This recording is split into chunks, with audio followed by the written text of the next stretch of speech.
Welcome to the August 7th, 2024 Orange County Board of Education meeting. And we'll have the call to order. Daru? Trustee Valdez? Here. Trustee Shaw? Here. Trustee Barkey? Here. Trustee Williams? Here. Trustee Sparks? Here. Very good. May I have a motion for the adoption of the agenda for today? Second. We have a motion and a second. All those in favor say aye. Aye. Very good. Motion passes 5-0. We have 2 minutes to approve. May I have a motion for the adoption of the regular meeting of June 18th? So The moved. minute. Second. We have a motion and a second. All those in favor say aye. Aye. Aye. Motion passes 5-0. The next is the minute adoption for the meeting of July 3rd. May I have a motion? So moved. Second. Motion a second. All those in favor say aye. Aye. Opposed? Motion passes 5-0. Do we have any public comments, Renee, for the closed session? We have none. Very good. Okay, the board will be in closed session until approximately 5 o'clock.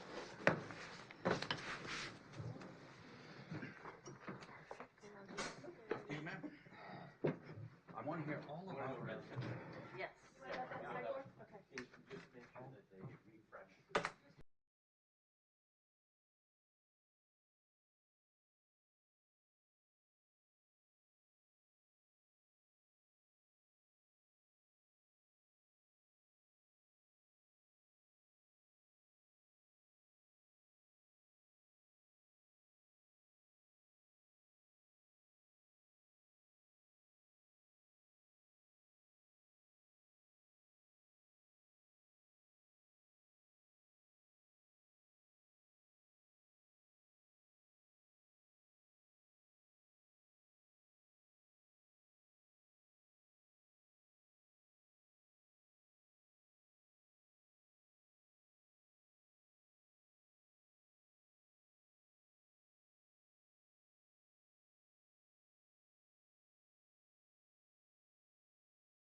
Okay, are we all ready? Welcome. The Orange County Board of Education has been in session since 3:30 this afternoon. We already adopted the agenda, past minutes, and we had public comments related to closed session. We're now out of closed session, and as is very typical, we will be reporting what was decided in closed session at the end of the meeting. Moving on, it is now 5:10. Thank you again for being here. As is very typical and normal for the Orange County Board of Education, we do have an invocation. And today, we're going to be blessed, and we're going to ask Dr. Martin Eaton if he will come up and lead us in that invocation. And then the Pledge of Allegiance will be after that with Dr. Lisa Sparks. So, Dr. Eaton. Thank you, Dr. Williams. I appreciate it. What I wanted to start off this afternoon, and good afternoon to all of you, is just a quote from one of our founding fathers of the Constitution about the importance of prayer. I will make that quote, and then I wanted to take a few moments to talk about the Lord's Prayer, and then have us as a group, whoever would feel comfortable, I will lead with the Lord's Prayer as the invocation. So our founding father said this. He said, "I have lived, sir, a long time, and the longer I live, the more convincing proof I see of this truth, that God governs in the affairs of men. And if a sparrow cannot fall to the ground without his notice, it is probable that an empire cannot rise without his aid. We have been assured, sir, in the sacred writings that except the Lord builds the house, they labor in vain who build it." And he continued on to say, "I firmly believe that without his concurring, and we shall succeed, his concurring aid, we shall succeed in this political building no better than the builders of Babel. We shall be divided by our little partial local interest. Our projects will be confounded, and we ourselves shall become a reproach and a byword down to future age. And what is worse, mankind may hereafter from this unfortunate incident despair by establishing governments by human wisdom and leave it to chance, war, or conquest. I therefore beg leave to move that henceforth prayers imploring the assistance of heaven and its blessing upon our deliberations be held in this assembly every morning before we proceed to business, and that one or more of the clergy of the city be requested to officiate in that service." And the person who wrote that? Benjamin Franklin, around May 25th, 1787. So in many respects, what we are doing this evening is consistent with what our forefathers talked about. And I put in the back there for you, one of the most common verses that we read in the Bible is the Lord's Prayer. But I want to take just a few moments just to kind of give you an outline to think about that as a way so you don't just say the words, but you think about the meaning, and hopefully those words really penetrate your heart. So I want to use the acronym PRAISE, P-R-A-I-S-E, as a way to think about the Lord's Prayer, and then invite all of you who feel comfortable to pray it with me. So that first one where it says, "Our Father in heaven, hallowed be thy name," that first understanding is the issue of praise. When you and I focus on God, we are focusing on God as the Father, a loving Father. How different it is in other places, in other religions, where there's a master-slave relationship, not a loving father relationship with the child. It's an opportunity to get your mind off yourself, off your earthly distractions, and think about who you're praying to, a God who is holy, holy, holy, says Isaiah. That's that first sense of praise. Then the second aspect, your kingdom come, your will be done on earth as is in heaven. That's a sense of relying on God's sovereign control. When you and I pray, our focus is not on ourselves or our kingdom. Our focus is on his kingdom. And when you think about Jesus in the garden, when Jesus said, "Not my will, but thy will be done," There's a sense of reliance, dependency that you see from Jesus that Jesus is inviting us to. And you can see the characteristics. We have a loving Father, and we also have a God who is King. And then that next one is, give us this day our daily bread. You know, God is not a Costco. We don't just kind of drive down and say, give me everything I want and I'll see you. No, God is interested in a relationship, a daily relationship. And that makes us think about the word abiding. Jesus says in John 15 that we are the branches, he is in the vine. I grew up in Fresno, California, and there was a place called the Underground Gardens. And that word abide means to be grafted upon. In the Underground Gardens, there was a person who developed a tree, and he had 15 different types of fruits, all grafted together. And in that process of grafting, you can begin to see that there's a dependency. That's what really Jesus is asking us. He's asking us that we would abide with him, that we would depend upon him, and that we would depend upon him giving us our daily bread. Then it says, and forgive us our debts as we forgive our debtors. That has to do with identifying your need, my need for forgiveness. God asks us for daily forgiveness, an opportunity to be able to be specific about our own sinfulness. When you and I are broken before God, we begin to have a close relationship. We see God as an intercessor who's able to intercede for us, an advocate who's able to protect us, but he's also the Lamb of God who takes away the sin of the world. Then you see the next two verses, and do not lead us into temptation, but deliver us from evil. That has to do with the S of seeking guidance and deliverance. Our God wants to be a shepherd to us. He wants to lead us into green pastures. He wants us to depend upon him, knowing that there is an evil one, but he wants to direct us so that we would not be in temptation. So you have praise, relying, abiding, identifying your need, seeking guidance, and the last one is the E, exalting God's sovereignty, where it says in the New King James Version, for yours is the kingdom and the power and the glory forever. When we understand who God is as the King of Kings and Lord of Lords, when you and I get our vertical relationship right with him, it recalibrates our horizontal relationship with others.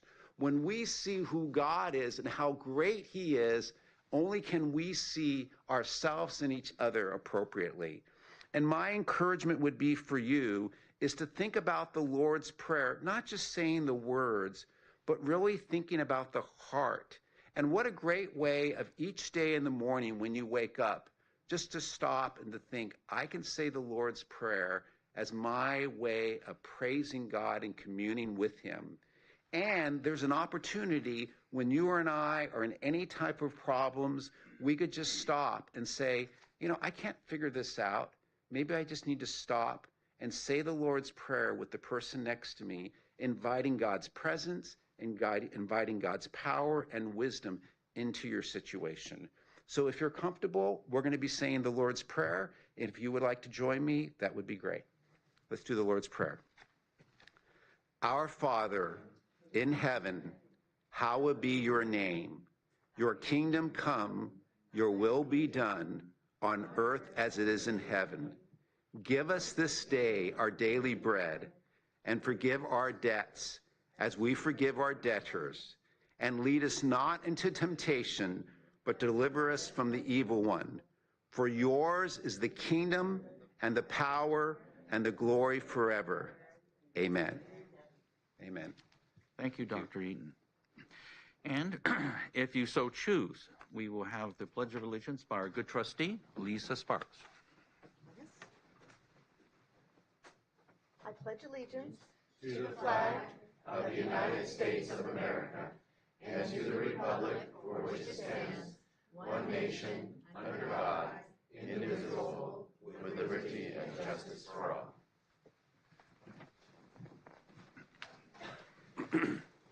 Very good. Moving on with the meeting. Introductions. Renee. No introductions. Very good. Moving on to public comments. Right. we have 4 public comments, so I will start with the first one, Heidi, and coming up behind Heidi is David. So for clarification, so this is just general comments? Yes, this is just general, and we have 4. The bulk of the comments are under item number 10. Okay, so when we get to item number 10, whoever put your name in for that item, you'll be called at that time when it's on our agenda and when we're actually debating and making the vote. So. Good evening, members of the Orange County Board of Education. I am Heidi Landgraf with Suncoast Prep Academy, a non-classroom-based charter school which supports homeschool families with diverse values and beliefs. We honor and respect each family's educational choices and cultural perspectives, and we're committed to nurturing and supporting the unique learning styles and life experiences of our students. Our school community is made up of loving parents who are deeply invested in their children's education and well-being. We are all mandated reporters, and our priority is the safety of our students. Our school model is based on the parents as the main educator. As a school, we recognize the important role families have in making decisions for their children and do not believe any decisions should be made without our parents' consent. Thank you so much for your time, dedication, and continued support. Thank you, David. And following David is Cindy.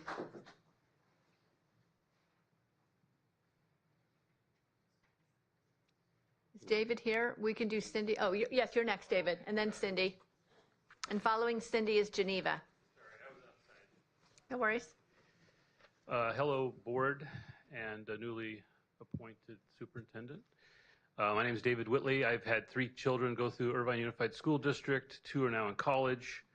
I first stood up here to speak to this board about 12 years ago in relationship to the California Healthy Kids Survey and the fact that the state of California had changed the active consent to passive consent, which I thought was offensive to parents who had to go through the process of reading all the materials that they got at the opening day of school, to read where they had the opportunity to opt out of so many things that the school district was giving their kids behind their back. And I just wanted to come up here today to say that after 12 years of fighting these battles, of supporting folks like yourself, who've been honorable enough to step up and run for board. I'm happy to see that we have the board that we have and the superintendent that we have, and I want to encourage you to make the right decision on the votes that you make today regarding the issue of AB 1955 and the issue of separating parents from students, from children. Mothers all across Orange County that have children are the rightful director of the upbringing of those children, and the fathers who protect them and you know, provide them a home and a safe place should not be cut off by the state of California and the school districts in regard to anything that's going on with their children at school. So I support each and every one of you, and I support the fact that parents across Orange County have elected you overwhelmingly, and that I hope that you are bold and take the right stance in regards to pushing back against this bill. Thank you very much. Thank you. Cindy, followed by Geneva. Good evening, board and Dr. Bean. Many staff members have communicated with me to say they are so thankful that Dr. Bean is our superintendent. So very thankful. As a retired teacher, I was outraged to hear that Miramontes closed Tustin, Maine after lying to the board 3 months ago saying he didn't have any plan to close down Tustin, Maine. I remember being here and him telling the board that. The teacher found out last week. Miramontes ordered the closing of the school without any preparations. Students in a week were being notified, and they weren't notified, the parents weren't notified, the school district wasn't notified, and was probation. Miramontes hasn't even visited the site before. The real estate agent says there's no one moving in. So this is not an emergency to move in. And right now, the teacher is heartbroken because these students have gone through a pandemic. They have gone through many school failures. A lot of them are in gang areas where they can't move easily to another area, and they have to move. And they were just given a week's notice. That is no way to run a school district. I think that's an outrage. I think it's abusive. This is a huge morale problem for the school district and the teachers, because now they think that any of their schools can be shut down. They don't like the way Mayor Montes, who's still in charge of access, is bullying them and telling them what to do. In addition, Mayor Montes has stacked all of his cronies in positions, so it's like a coup. He has taken Ryan Cummings, who he worked with Norwalk, put him in charge of all the students being referred to the school district, in charge. Ryan Medina, which is Ryan Cummings' assistant, is now being hired. He just hired a CWA. He's hired like 6 principals. And then he says that they had to close this school down because there's a lack of funds. Well, there's not a lack of funds because he is like basically having the school district being an ATM for his friends and cronies. I'm outraged as a taxpayer because he had Alma Harris sign 4 contracts with the board. Renee Hendricks, Anna Lee, Sonia, and Mayor Montes, a 3-year contract with, you have to have cause to take them out. And that means that we'd have to pay them like 18 months salary if they leave. And this is what they've done. They've changed their titles so they make more money. This to me is an ATM, problem.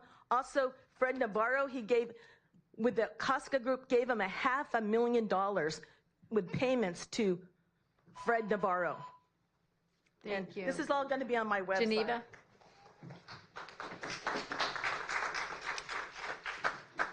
Good evening.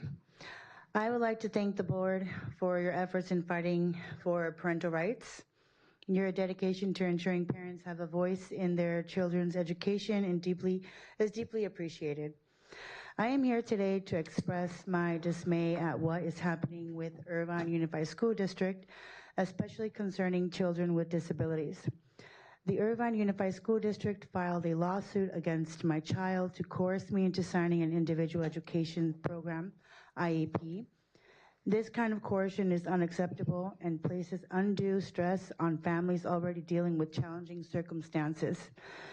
I have discovered that this litigation did not receive the necessary board approval, raising serious concerns about transparency and accountability with the district.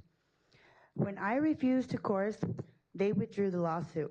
Parents need to know that they can fight back against the Irvine Unified School District and other districts in Orange County. We must protect our rights and ensure that our children receive the support they need without being subjected to intimidation. This is not the first time the IUSD has taken legal action against a child with disabilities. There was a previous case involving a $1 million lawsuit, which was recently profiled in the Wall Street Journal. This underscores a troubling pattern of behavior within the district. Additionally, I have learned that IUSD employees have been spying on my social media accounts. This is government surveillance on private citizens who are simply exercising their rights and is a misuse of taxpayer dollars. I have simply advocated for my child's rights and try to work with the district to resolve issues. Instead, I have faced retaliation from IUSD staff. Thank you for advocating for transparency, accountability, and the rights of all parents and students within their educational system in Orange County. Thank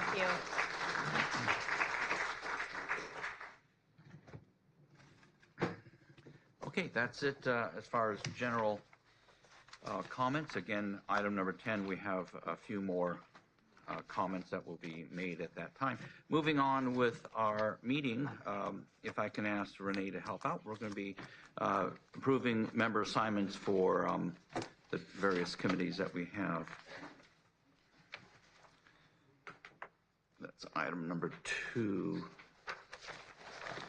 Okay, so we have in the executive committee for this year, obviously that'll be Trustee Barkey and myself. And then we have for the Orange County School Board Association, we have Trustee Shaw, that was there last year. For the PTA, Liaison Williams, and then the CSB delegate was Valdez. So who is interested in being the Orange County School Board Association assignment? Tim, would you like to do it? I don't mind, sure. Okay. Appreciate that. And regarding PTA liaison, I have Now, somehow George? Lisa got off pretty light here. I don't know what's going on. yeah. I can do whichever one you want me to do. Yeah, Lisa, we do the PTA liaison. Awesome, awesome. And that leaves the CSBA delegate. George, would you be interested in such endeavor? Anything for you, Ken. Oh, you just got a dinner. Yeah, thank you. Okay, wonderful. And you got those all down, Renee? Okay, very good. Moving on with item number 3. The presentation that we will be having is a follow-up to the last presentation that we had approximately 2 years ago. Martin, Dr. Eaton, you can clarify that. About 2 years ago, we heard the update on the health screening, that heads-up checkup that Dr. Eaton and his organization and entity were involved in, and we were quite impressed. So much impressed that we asked the good superintendent at that time, he hit us to have an MOU. And we had an MOU, and we still have that MOU. And this is an update for the board for the good things that you do. Thank you. You have the floor, sir. Thank you very much. I'm going to be introducing my colleagues, Dr. Bing, Dr. Williams, members of the board. If you would like to come up, we have Dr. Adela Cruz, who's Director of School Mental Health with Anaheim Union School District, and also Mr. Michael Arnott, Executive Director of Children's Cause OC, one of the largest organizations that provides mental health services for school districts. My goal today is to give you a quick overview of what is mental health screening, kind of what the work that we've done, and then the work that we still hope to do in the very near future. So I appreciate the opportunity to kind of come back and to address both where our status is and as well as to clarify any questions. And I have provided also the board members, and I put in the back kind of a more specific system sheet. So if there's specific things that you want to know about it, that's available as part of your packet. So you have that available. So I want to make sure I have that as a reference because that's a lot of good information that's there. To get an understanding about our needs for mental health with the community, I want you to see this picture kind of starting off. That's Anaheim Stadium when the Angels were really having a good team. And that's about representing, in general, about 55,000 students. Well, what we know with regards to mental health is currently there's between 1 Anaheim Stadium up to 2 Anaheim Stadium full of kids right now in Orange County who need mental health services. So think about that, 50,000 to about 100,000. And what research shows, which is an amazing figure, is that the average time that a student waits between experiencing symptoms and actually getting mental health treatment is approximately 11 years. 11 years. Now, if you figure about the Angels, it was 22 years ago in 2002 when they won the World Series. So if you figure you were waiting 11 years before you as a person would get mental health support, that kind of gives you an insight about the need and the opportunity. So just think when you go into Anaheim Stadium, if this was a stadium full of kids, that would be representing waiting for mental health services. What do we know about when you don't have mental health services, when you're not thriving, when things are difficult or compromised? It impacts attendance, engagement, social skills, graduation. When you have thriving mental health, you attend more, you're engaged more, you have developed social skills, you have better graduation rates, you have a sense of optimism. In contrast, when there's compromised mental health skills, it impacts attendance, engagement, isolation, you're less invested in graduating. And here's an important statistic. Think about this. When you have mental health issues, 70% today of youth who is in the judicial system have a diagnosable mental health. So in many respects, when you are not getting your mental health taken care of, you are now subjecting yourself to many different vulnerabilities because of that. And that's why we feel so passionate about this, is that if you can intervene and you can intervene early, it can truly make a life-changing difference. Now, Heads Up Checkup is a mental health screener, and it's very, very easy to use. Any internet device, even your phones right now, you could immediately begin to get that link. If you were looking at, all you would do is text 888-502-0144. And how we do it at the schools is the schools are already set up. They are just clicking on a link, and they register. They register in about 15 seconds, and then all of a sudden now you have this dynamic, interactive, all based on algorithms, a mental health screener that basically is consistent with how you'd be talking to a doctor. It asks you a question, how you answer that question, it then gives you a corresponding answer. So when you have a group of, like, let's say 1,000 students who are doing the screener, based upon how they answer one question, that corresponding next question will be different. So you're literally doing 1,000 different types of screeners based upon what's most important to that individual and how that individual responds. Therefore, the screener takes approximately 8 minutes to diagnose 90% of the most common mental health disorders, and that includes suicidality, that includes ACEs, adverse childhood experiences, substance abuse. And then what happens after that is, if a student is in crisis, and Dr. Cruz is going to talk about this in more detail, then that person would be able to get immediate support, and that support would be in the form of a conversation with the student, an invitation of the parent to know what's going on with the student, and an opportunity to make sure that that student is getting those needs taken care of. If the student has no crisis at all, then they would be able to get information, depending upon the school district, of curated videos. So if there are things that they're going through, that they would have the opportunity for free education, and that would be on things like social emotional learning and being able to learn about taking care of themselves, self-regulation issues. And so what is exciting for us about it is the cost of something like this is only about the cost of a cup of coffee. And what we know from research, if you screen 2 to 3 times a year, especially in these times of transitions, you're going to identify that at any time, 2 to 5% of the kids that you screen are seriously thinking about hurting themselves that very day. So the way you want to think about this is you have a choice. You can take 8 minutes to screen, or you can wait approximately 11 years, and I just wanted to kind of put that in numbers. That's 5,639,040 minutes. That's kind of the opportunity to think about between screening somebody and getting that information and coming alongside, or just waiting. And that's why the average age for someone to experience a mental health issue is approximately 14 years old.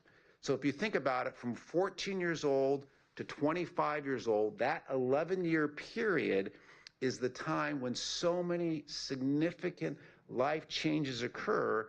But if you have a mental health issue and you're not getting that support, often you're dealing with those mental health challenges on your own. That's why it's so important. And Dr. Cruz is going to talk about how we've been able to implement this in many different school districts, one specifically Anaheim Union School District, and Dr. Cruz, who oversees that, is going to talk about that. So Dr. Cruz, let me get that set up for you there. Thank you, Dr. Martin. Good evening. So I'm a little bit tall, so I want to make sure that you hear me. You hear me. So I'm Adela Cruz. Thank you for having me today. Even though I've been employed for a school district for the past 12 years, I'm here as a mental health care provider, as a behavioral health care provider. I've had the pleasure of working for the Orange County Social Services Agency for 13 years. I've worked in the private sector for about 6 years, treating victims of crime. And I'm very happy to be serving at a local school districts, trying to support our educators and students and parents as well. So I'm here to speak about, it's not just mental health, but it's overall health and wellness of our students. And it's linked to academic sports, which is why we're in education.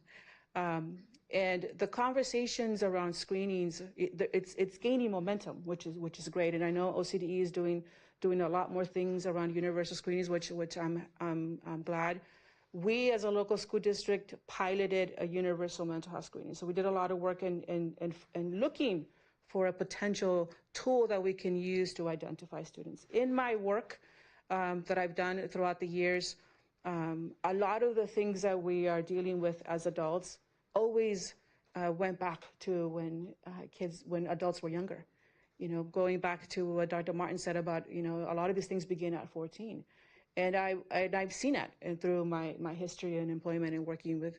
So I think we bear the responsibility to have these conversations and figure this out. So the difference between the screening and assessments. So a screening kind of gives us a baseline. We're able to find some indicators that then leads to a more comprehensive assessment to try to understand what's driving some of the symptoms that the screening tool can give us. And I'm going to talk a little bit more towards the end, what we have found with this specific universal screening. I think it's important for me to also say that school districts, the more information that they have in terms of what's available to them, they're able to make an informed decision, right? And it should be up to them to make that decision based on the information that they have. Why is it important? And I'll speak to in terms of what we have found. When we have a baseline of what challenges the students are struggling with, we're able to better make decisions in terms of allocating resources. We're able to better build strategies that are aligned to what students are struggling with. We better able to develop curriculum and instruction to help us build mental health literacy for parents and support them as they struggle, or sometimes, they don't even understand what's going on with their children. It gives us an opportunity to show parents something that's credible, that they can see concrete, this is what's going on with your child, right? And you have the autonomy to make a decision in terms of what you can do with this information. We always want to give that to parents. We have been able, with what we found, really align those results with our efforts in supporting students and parents and even our educators and our administrators at schools. The most, let me rephrase, I have to be intentional about what I say. I think school districts across the country are doing their very best to merge behavioral health and mental health within the educational setting. And there's so many things that go into that work. There's so many decisions that they have to make. Some of it is related to funding, some of it is related to personnel. What the screening does for a school district is at all levels of the organization helps everybody make decision in terms of how to allocate resources, and even aligns us with things that a school district is mandated to put in place.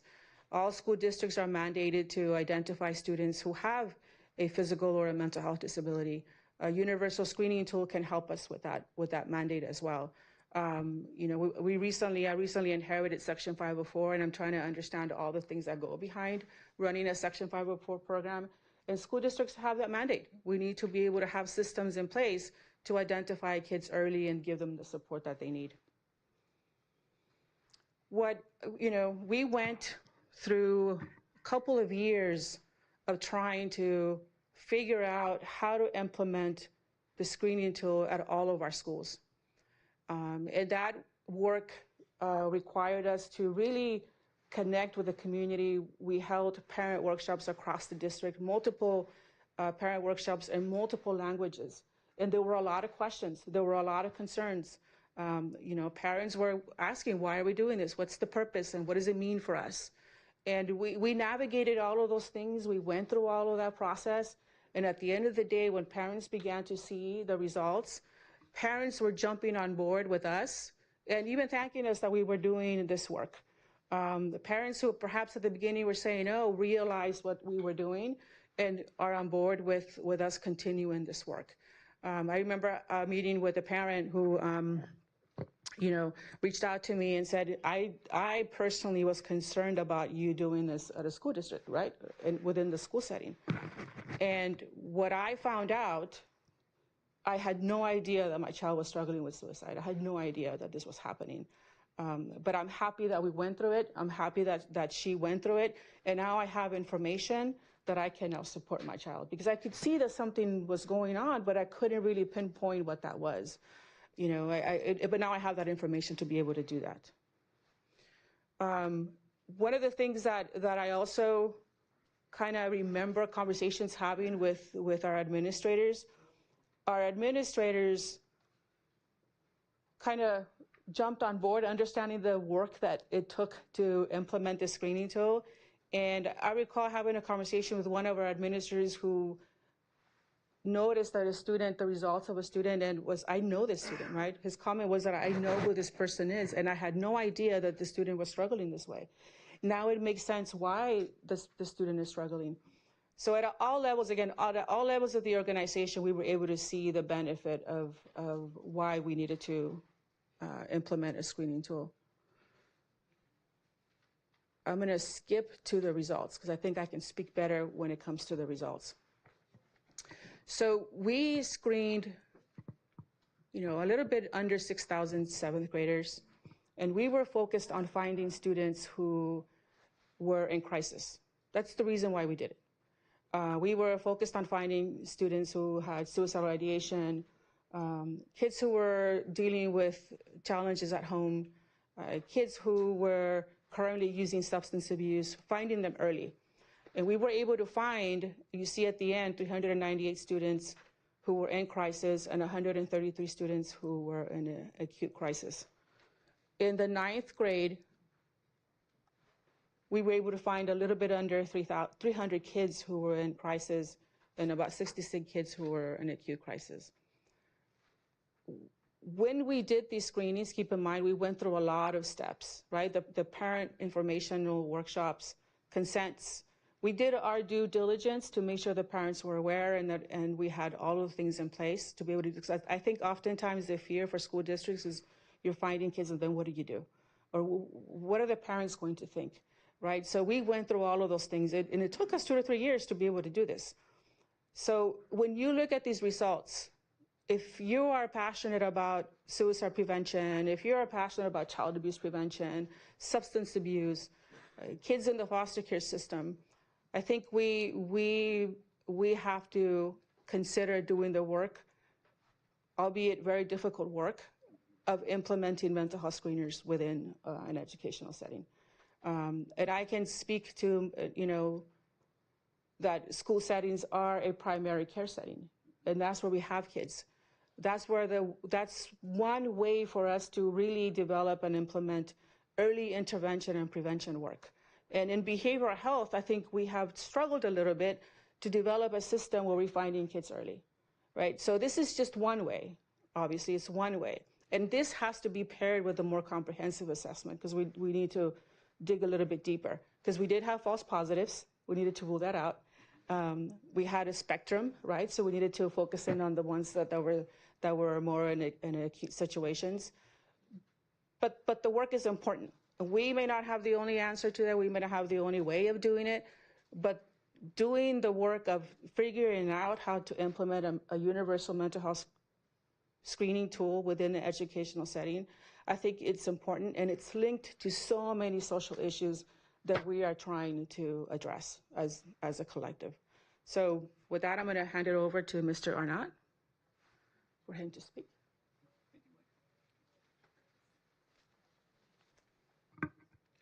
I'm Michael Arnott. I'm Executive Director of Children's Cause Orange County. And what we are is a support organization for children's mental health providers in the community. And when I say community-based mental health providers, I'm not talking about the big institutional providers like hospitals and county agencies and so forth. We work with children's mental health providers, either nonprofit organizations that have been set up for that purpose, or individual providers that are really trusted providers in their community. But often, because of their size, they don't have some of the same ability as the large institutions when it comes to doing large projects.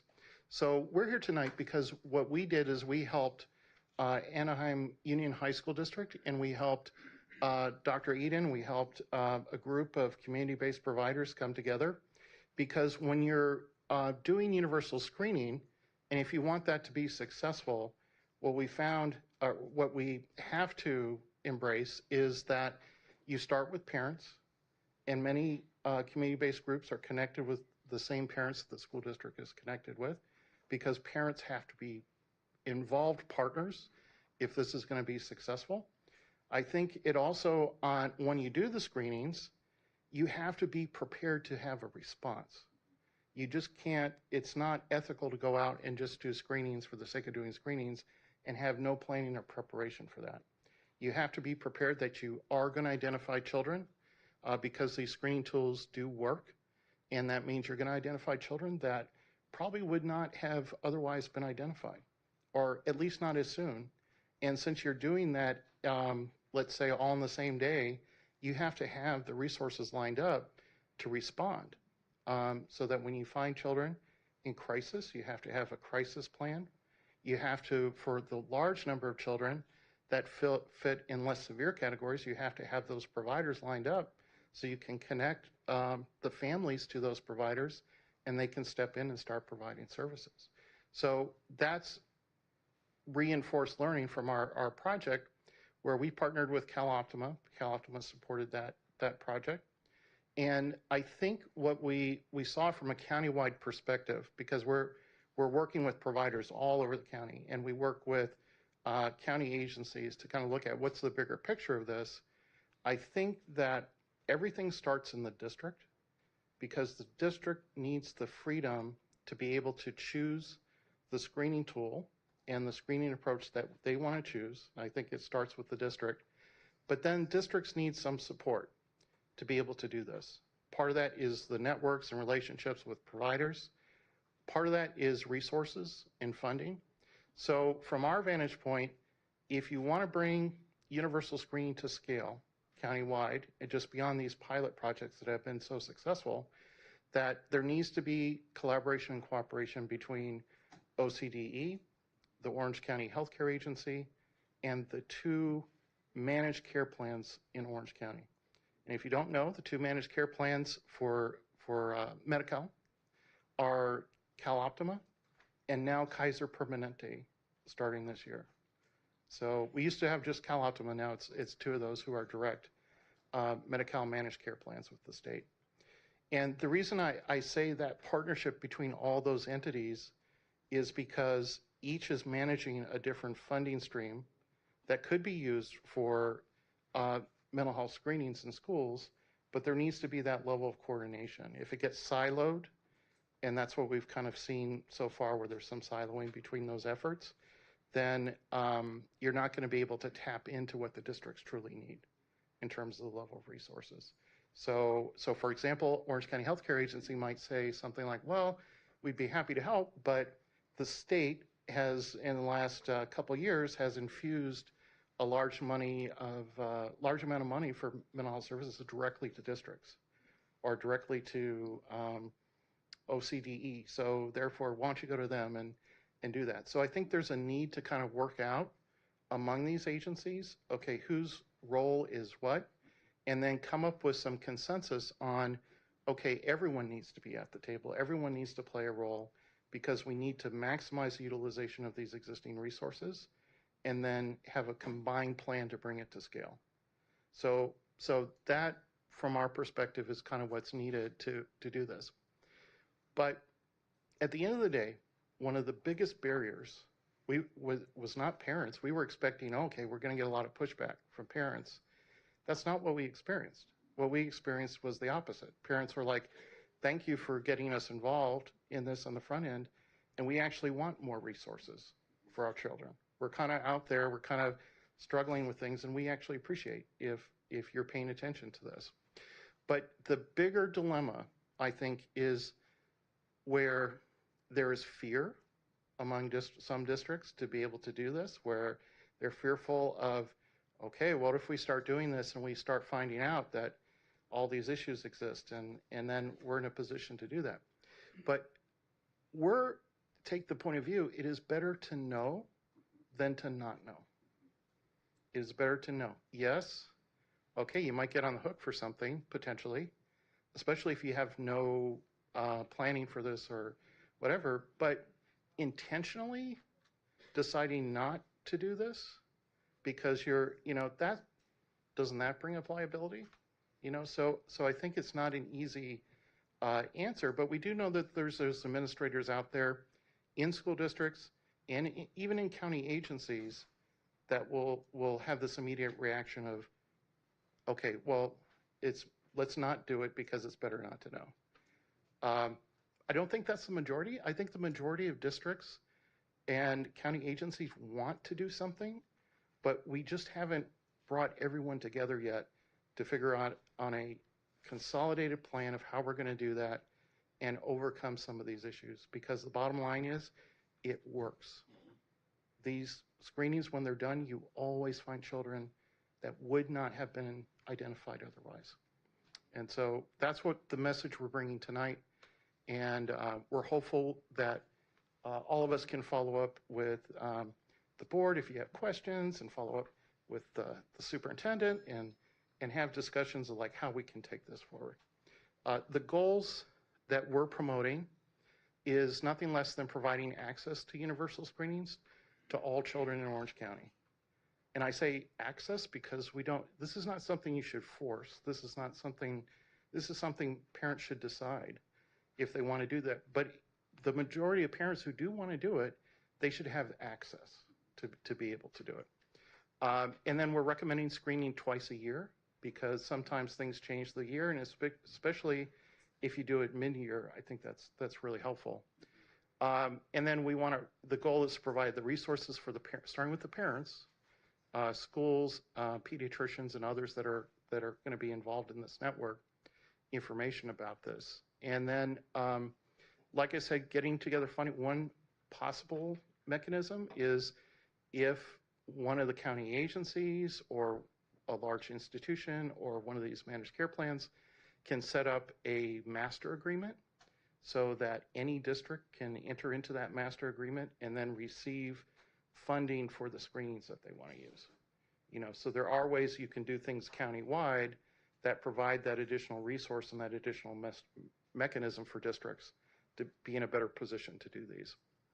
And then we want to continue to improve Orange County's children's mental health system, which has made some improvements in the past few years, but we're not there yet because the demand far exceeds what we can supply in terms of resources. So universal screening has to go hand in hand with continuing to develop our children's mental health system. So that's all I had. I'm going to turn it back to Dr. Eden for the rest. Thank you. Thank you so much. If you guys want to stay here so we can answer questions, thank you, the board, for the opportunity to present. We're open to questions or for clarifications. I'll start to my left. Sure. Dr. Sparks. Hi, yeah, I have a few Good to see you. questions in Thank terms you. of logistics. So you say that parents can sort of opt in and volunteer, to get screening for their children.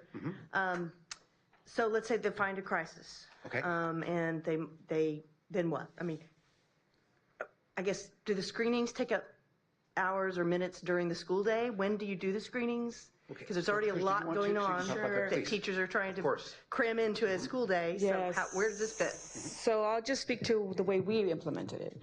So we scheduled a screening, one day a screening per school. We did all the junior high schools. And we brought in a team. We already had an existing, I don't know if I broke it or what's going on with the mic, sorry. We already have an existing school-based mental health program. So we have social workers. So we brought in social workers, counselors, psychologists, and community partners. And we scheduled the days. We have about 17 existing personnel that we brought in that one day. The screening tool takes about 8 minutes. And so we received the report. So we already had in place a system for suicide prevention screening. We already had that in place. We already had a system in place for crisis response. So all of our team members were trained to do suicide risk screening. So in that moment, they're screened because we get a baseline. They come in and they do a more comprehensive assessment. And they say, okay, this was a false positive. Okay, you were joking around. This one's real. So we just incorporated our response to it. So what of those minutes, those 8 minutes, what is that taking away from, what is that replacing? So we did it like in the morning, we picked second period, for example, and the teacher receives the script. They deliver the screening till 8 minutes in the second period, and then they're done. So that means it's 8 minutes from their other instruction. Some It people could might be, do it yeah. like a general advisory period, like Yeah. in the mornings. So usually you have like a Right. 15-minute advisory where there's no academics going Right, on. that's what I would be, I think, And some of to our me, schools that's did that. important. And some of our schools did that. Yeah, And some then of our others schools will did do that. it like PE. They'll see this Yes. is mental health, and they'll say, okay, before we get dressed, we're going to have everyone do the screening, and then they do the screening, and then they do get dressed. So Yeah. we're looking at, when possible, non-academic time, Yes. because we're not here to try to. I think that would be really important in terms of messaging for parents. Sure. And then my other question is around, once you find a crisis situation, how do parents know that that information is being kept confidential? Yeah. And number one. Number two, when are they going to get help? And how's that going to play out, again, in terms of the school day? Yeah. Is it going to be after hours? I mean, No. how does that play out? Yeah, those are great questions. So it really depends on what systems the school districts have already, right, in place. So the schools should have autonomy in terms of how and when to implement the time of day. But based on our existing protocols, we respond immediately. And the very first phone call always is to the parent, because we need to bring them on board. We need to engage with them. Parent needs to come. This is what's happening outside the screeners. We already had that process in place. The parent engagement and involvement is critical when it comes to the safety of a child, right? So immediately the parent comes down, we inform them what's happening.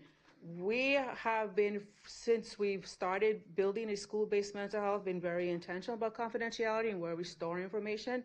And school districts are struggling with this piece, right? Because there's no model or guide on where do you store, where you have to have outside systems. So we've been very intentional not to document things in areas where everybody has access to. These are mental health records that are maintained separately. So all of those pieces, we've been very intentional, and parents are aware through our informational workshops that these are the things. They could ask a bunch of questions and we respond with the protocols that were already existing. So Yeah. we've been very intentional. Yeah, I just think to me, these would be very important, messaging strategies. A lot of parents had that concern about the confidentiality about where are these we don't store these records in areas, so nobody can go in there and see what happened to Adela, for example, right? It's separate. And then in regards to where are they going to receive help, that really is a conversation between the student, the family, and the school. For some of them, they don't have that opportunity after school, so providing that at the school, and that's where the state of California is starting to provide resources now to provide more ability for people to get compensation of receiving assistance in the school space.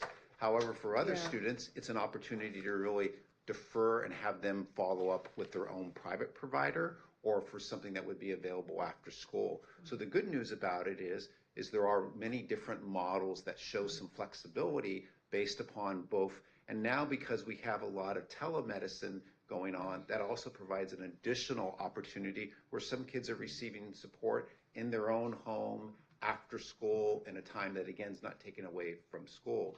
So what we find out is, because each individual and school situation is different, is trying to find out what is going to be the best for that family and best for that student, and be able to work in a way that supports education. Yeah, and if I may, I think there's two different things. There's the safety and crisis response, and schools are mandated. There's laws where schools are mandated to do, but then there's the mental health care, and we always want to give parents autonomy to utilize their own resources. Right? This is the information we have. If you have private insurance or you need information, we give it to them. The value of having providers on campus is because the value of having providers on campus is there's always a lot of barriers to care. And for those kids that cannot access care for whatever reason, parents are working 2 or 3 jobs or they're working, now you have a provider that with consent of the parent, we can begin to treat whatever's driving the crisis. So we want to make sure that we say out loud that parents do have autonomy, as they should.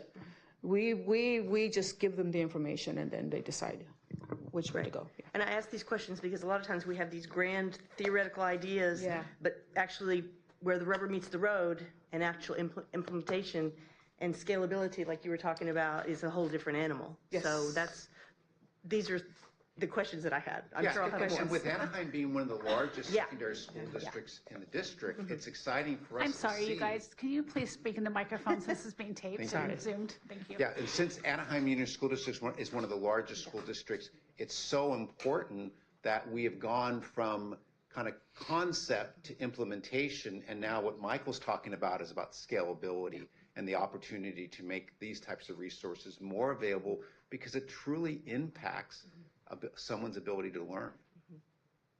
Thank you all. Of course, thank you. Thank you. Lisa actually posed the question that concerned me most, and I think your work is amazing and it's absolutely necessary. What I always think is we have so many distractions to educating kids, that academic excellence seems to be at the bottom of the list with so many things above it. So I appreciate that if it's not taking the academic time away, and if we can fit it in a zero period or PE or something like that. So, and those were great questions. So I don't have any others. Thank you. Thank you. Trustee Shaw? Nor do I. Thank you for your presentation. Of course, thank you. Trustee Valdez? I like that the first thing you said, or that you said that the first phone call you're going to make, if you see one of a positive, the first phone call you're going to make is to the parents. So that's very good. What is the cost of this district-wide? So I noticed that our access program used your service in 2022. What was the cost of this service for that year? Sure. So the cost for the screener is anywhere between like $7 and $9 per screening.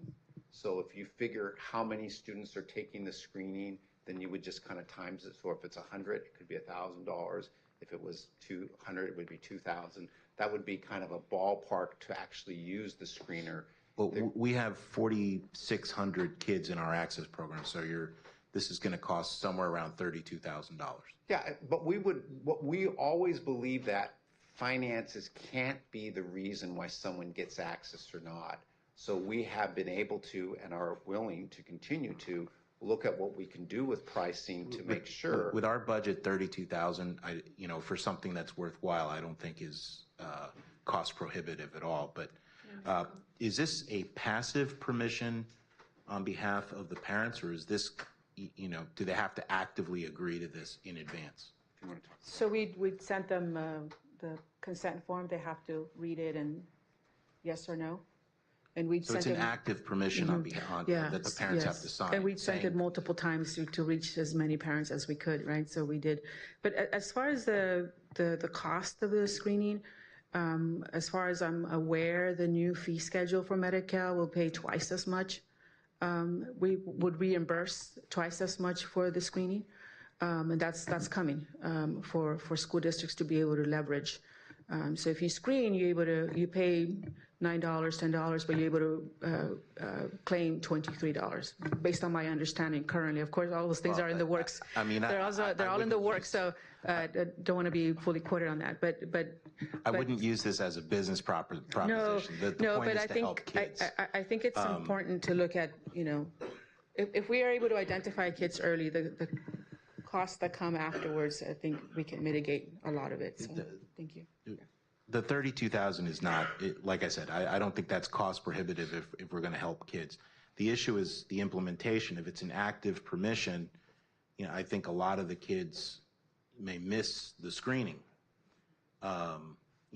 because it actually sounds to me like the parents who don't provide the active permission, those are the kids probably most at risk. Yeah, so let me answer that. We encourage, depending upon the school, to make that decision whether it's active or passive. And when we've had both schools, districts or schools doing that, you're correct that those that are passive, and the way the passive would work out is you give information to everybody, and then for the schools who are choosing to do more of a passive response, they would then be, if you don't want your kid to be involved with the screener, please communicate that. And that's usually after 3 or 4 different pieces of information have been sent to the family. And that includes for the family themselves to actually fill out the screener. So one of the things that we do as part of getting parents involved is we actually encourage parents to fill out the screener for their own child. Now, their child can fill out the screener on the screening day, but if the parent wants to know specifically what the questions are or wants to start that opportunity for themselves to have a dialogue, they can do the screening too. And we always set that up with school districts that it can be parents doing the screening, kids doing the screening, or both. And what we usually find out is even though we offer parents to do the screening, most of them don't follow through. It's primarily the children. Just speaking for myself, I'm okay with an active permission as long as the first phone call is going to the parent and not someone else. So those are just my thoughts.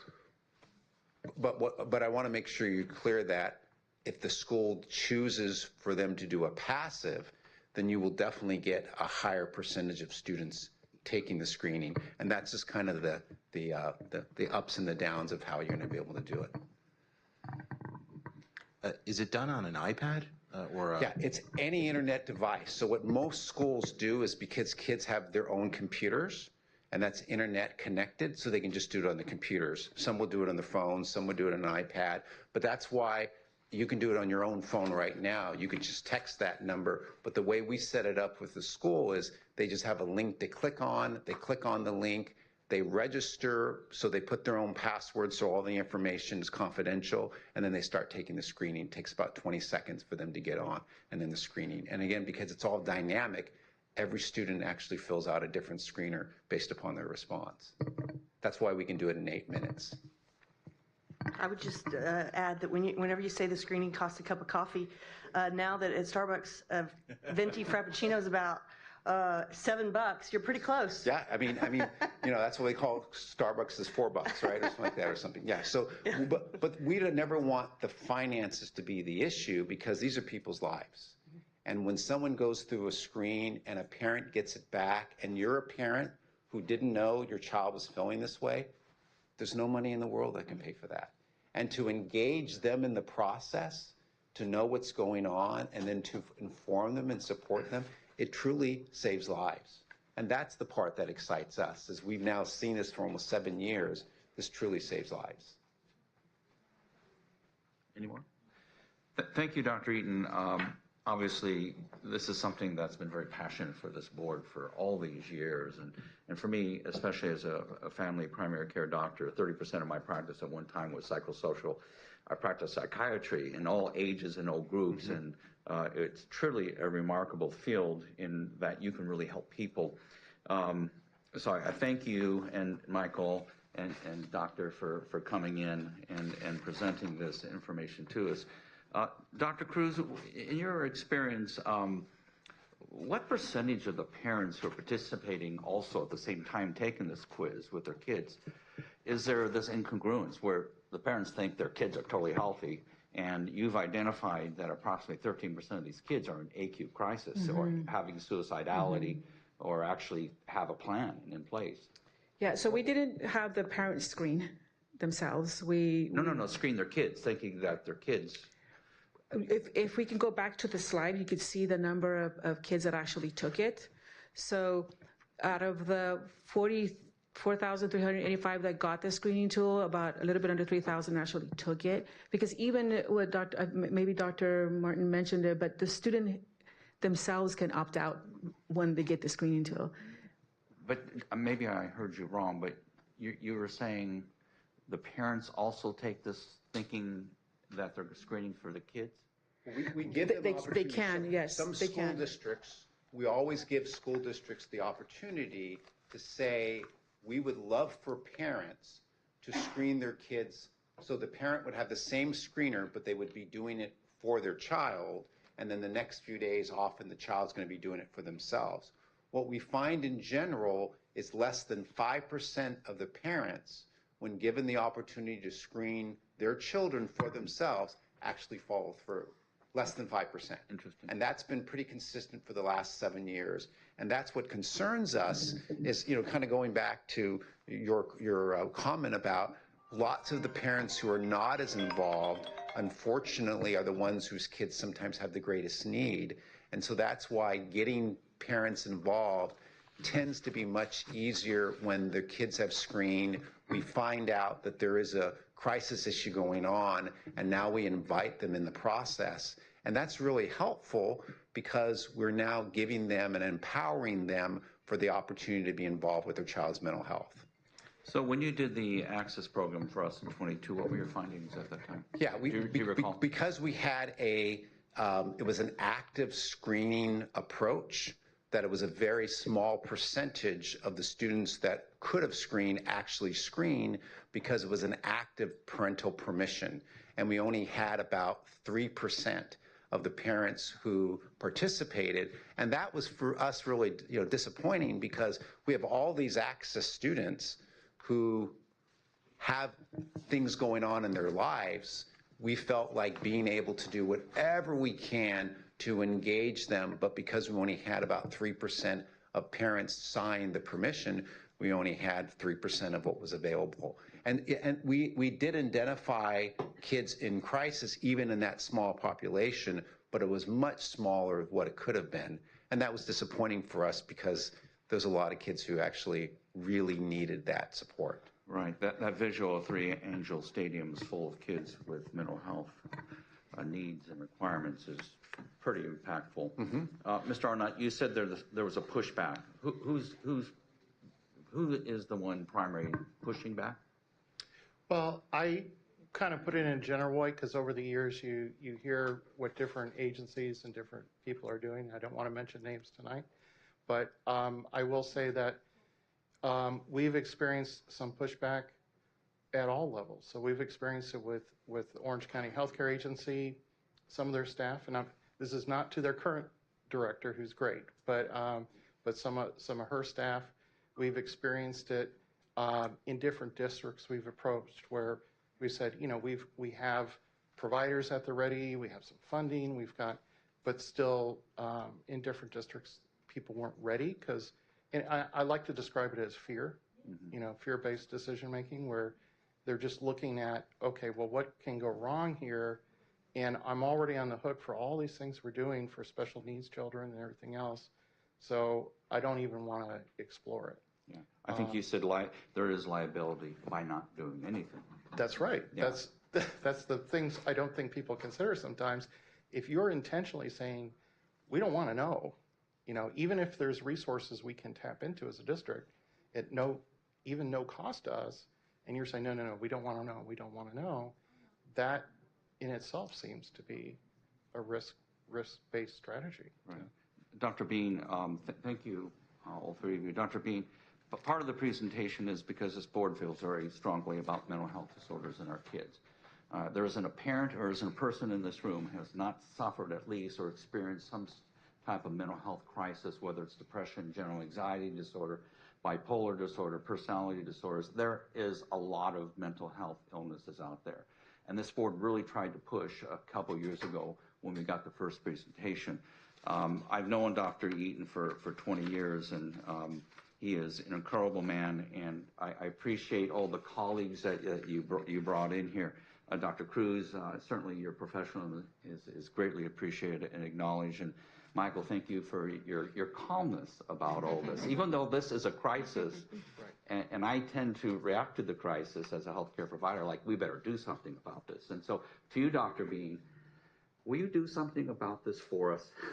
There has been a frustration, especially by me, because this is an excellent plan at probably the best price or cost you can get to screen these kids, and it doesn't matter what background they're from, to screen them, to give them the help, and we need to provide the help. I think Dr. Eaton, you said there was an $800,000 grant that you could have got from the state, and somehow you got dropped in our department here. I'm sorry that occurred, but I know, Dr. Bean, if you can look into that and find out why and do something for our kids, and maybe even expand it to the county, because I think this has county applications. We just got to take this fear out that Michael's talking about here, because there is liability. These kids are precious. It doesn't matter who they are. They're all children. And when I say all children, that is all children. So that's all I have to say. Oh, Dr. yeah. Bean? Did you want me to respond? Yes, absolutely. I think The first thing that I'll do, as we always typically do, is involve those who are affected by these kinds of decisions. So I'd love to have your team actually come and sit down with my team. Great. And let's have this presentation, let's have this conversation, and let's brainstorm. I think a think tank is always important before we implement, something like this. Because to your point, there is definitely pushback from districts, and I want to know what that pushback is, right? I want to be able to respond to our districts and say, this is important. And so let's definitely do that right away. Great. Okay? Yep. Thank you, Dr. Bean. Awesome. Thank you again for coming and sharing with us what your experience. This has been pretty meaningful for the board, and I bet you every person here appreciates what you're doing. Thank you. Thank you. Okay, moving on with our meeting. Yes. Let's give an applause here. Moving on with our meeting, we do have consent calendar. We have one person who is on consent calendar that wants to speak in public. Number 6. Number We have 6. Lynn for number 6. Is that Judge Riddle? Yes. Okay, Judge Riddle, before we go to consent calendar, you're on deck for public comments. Go ahead. And you got 3 minutes. Thank you. And I do appreciate it. Before my time starts, though, may I please ask, I have prepared a one-page document and asked that each of you have a copy of it. It's easier. I'm going to talk about numbers. It's easier if you have them in front of you. Do you have that in front of you? All right. Thank you so much.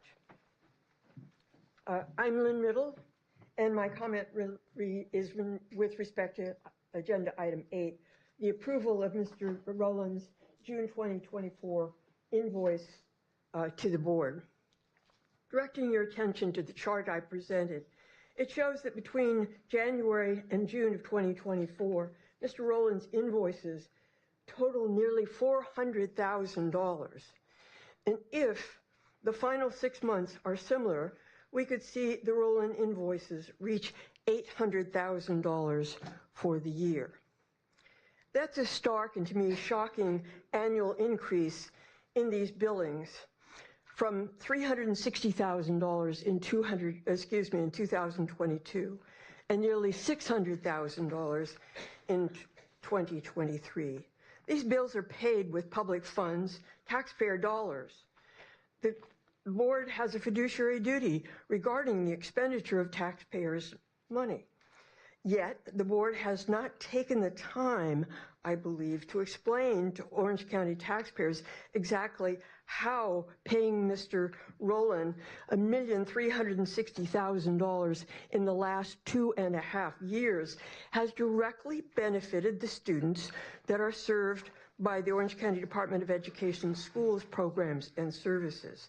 And so with respect, I urge that the board that you publicly validate and publicly share evidence of how the students benefit from that expenditure. Now, regarding Mr. Rowland's June 2024 invoice, it's listed on the agenda as item 6. And with respect to his reimbursement claims, I want to highlight the following concerns: that there's no backup documentation that was posted with tonight's online agenda to validate any of the nearly $80,000 in reimbursement claims. Accordingly, the public, and very likely too, the Department of Education accounting unit, has no ability to question or to validate those expenses. And therefore, I urge that the department, I urge that the board include as attachments to every online agendized Rowland invoice copies of all Mr. Rowland's invoice claims backup documentation. The public has a right to know. And 2, the department has a duty to withhold payment until proper and verifiable documentation has been presented. And now, specifically, I have 3 things to bring to your attention with respect to reimbursements. There is a section that is called support litigation on the June invoice. I'm sorry, I've gone beyond my time. But Thank I you, do Judge. urge you to look carefully at some of the outstanding numbers that are stated there, and there's no documentation whatever to substantiate it. Thank you. Okay, thank you, Judge Riddle. Moving on with the consent calendar, and I have a motion for the consent calendar. So moved. Second. Okay. Consent calendar we do not discuss or debate unless there's something that is pulled, unless there's some specific question. Otherwise, I haven't heard anything. All those in favor of the consent calendar say aye. Aye. Opposed? Motion passes 5-0. Okay, we're going to take a recess, which is more of a formality because we're recessing out of the Orange County Board of Education. We're going into our Facilities Corporation meeting. And do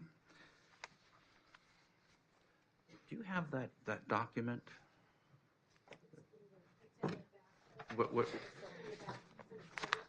Okay, I see it. Okay.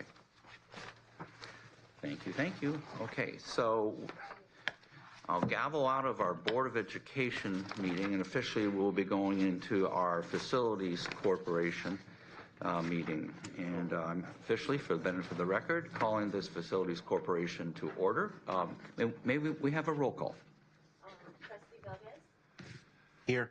Trustee Shaw. Here. Trustee Barkey. Here. Trustee Williams. Present. Trustee Sparks. Here. Very good. And moving on with the Facilities Corporation agenda, may I have a motion for the adoption of today's agenda? So moved. Second. Second, we have a motion, a second discussion. Bar none, all those in favor say aye. Aye. Aye. Opposed? Motion passes 5-0. Next on the agenda is the minutes. If I can have an approval of the regular meeting of August 2023. Ken, we had actually already approved those. We just put them in here. We approved them a month after. Okay, so we don't need to approve it then. Okay, so we did approve the minutes then. Okay, that's right, we did do that. I totally forgot. Okay. Moving on. Public comments. Any public comments? No. Okay, very good. Special recommendations. Now, this is typically where we do organizational meeting, and the first recommendation, appointment of the officers of the facility corporation. And typically, those officers are the president, the vice president, and the secretary is the recording clerk. Is that correct? The treasurer. The treasurer? Yes. Okay, which has been the recording clerk? Yeah. Okay. Well, yeah, I think for official documents, since we have the loan, official financial documents, this person would sign on those for me. I know, and luckily for Mary, she's got to do it a couple times. Yes, I have.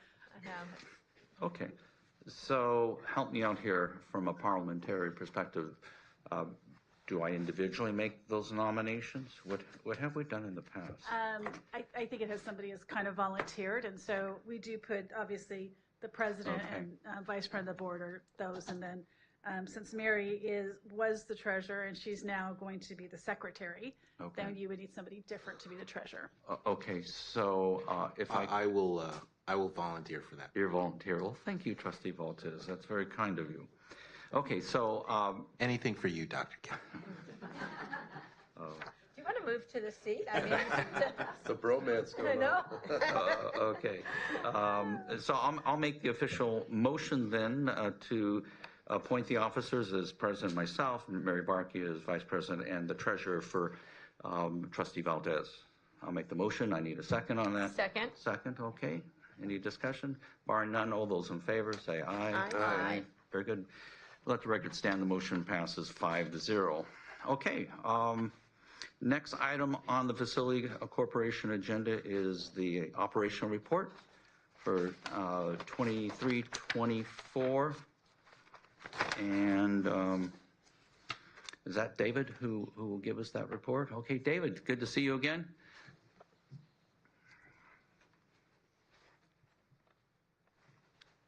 Right.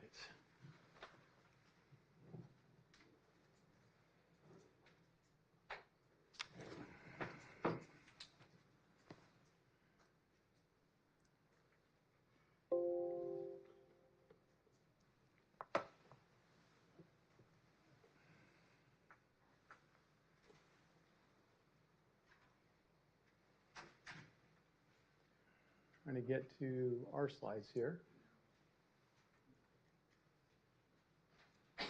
Help us. There we go. Oh, there we go. Okay. Well, thank you and good evening, President William, members of the board. Tonight, I wanted to just give you a brief update on our Esplanade property. We'd like to share with you the results of operations for last fiscal year, 23-24. And then we also want to provide just an overview of our operating budget for the current fiscal year, 24-25. And so here's a look at how we closed out last fiscal year. This is as of June 30th of 2024, for fiscal year 23-24.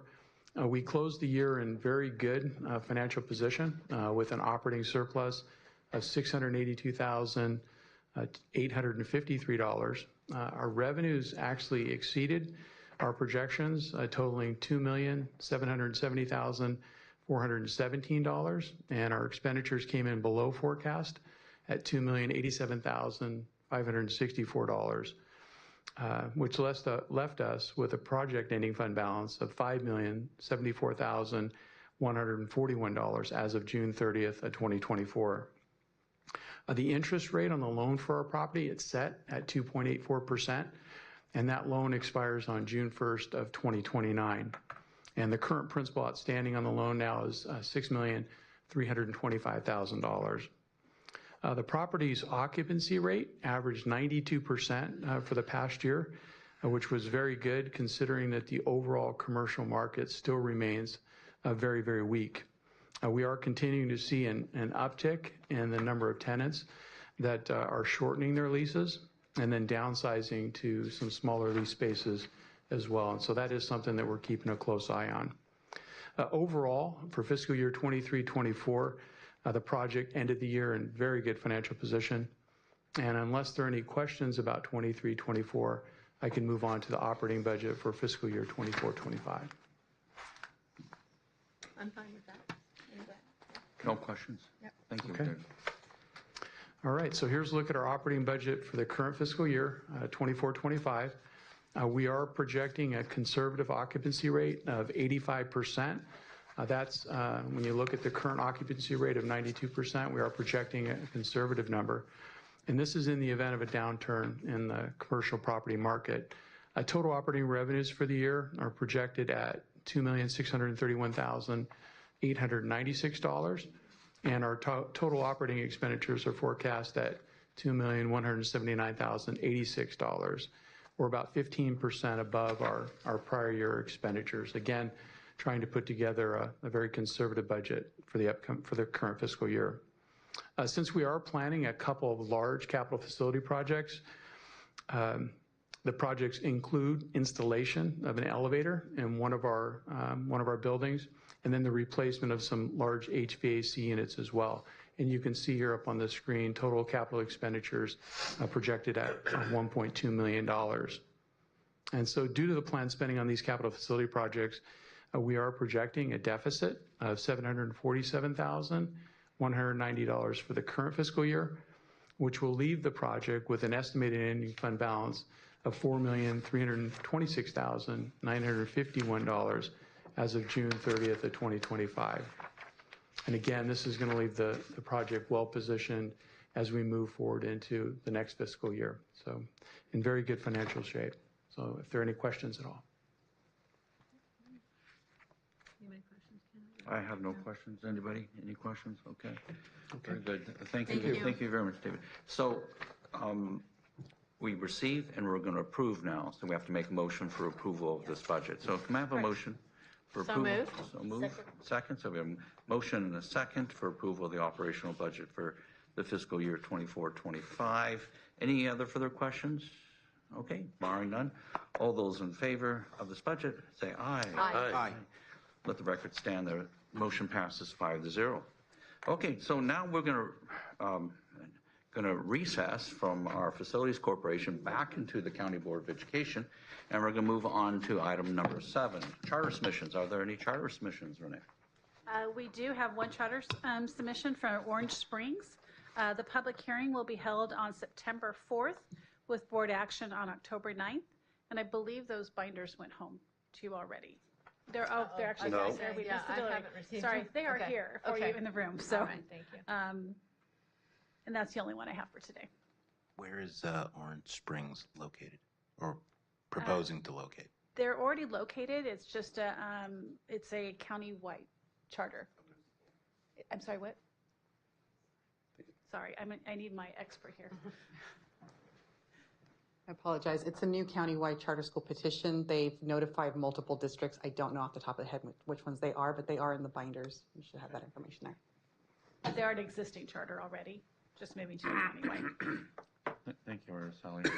Any other questions before we move on to item number 8? Dr. Miramontes, you're going to facilitate this particular part of our public hearing on textbooks and instructional material, and then we have a resolution 9 after that. So, sir. Good evening, President Williams, members of the board. I would like to open the public hearing for the sufficiency of textbooks and instructional materials in accordance with Ed Code 60605 and 33126. Mrs. Hendrick, do we have any public comments? I have none. Seeing no public comments, I now close the public hearing and turn the meeting back over to you. Thank you very much, sir. Okay. So next on the docket is item number 9's resolution. And this resolution comes from Anna Lee.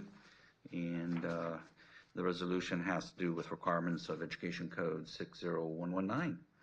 And okay, may I have a motion for this? I'll make a motion to approve the resolution. And we have a motion and a second.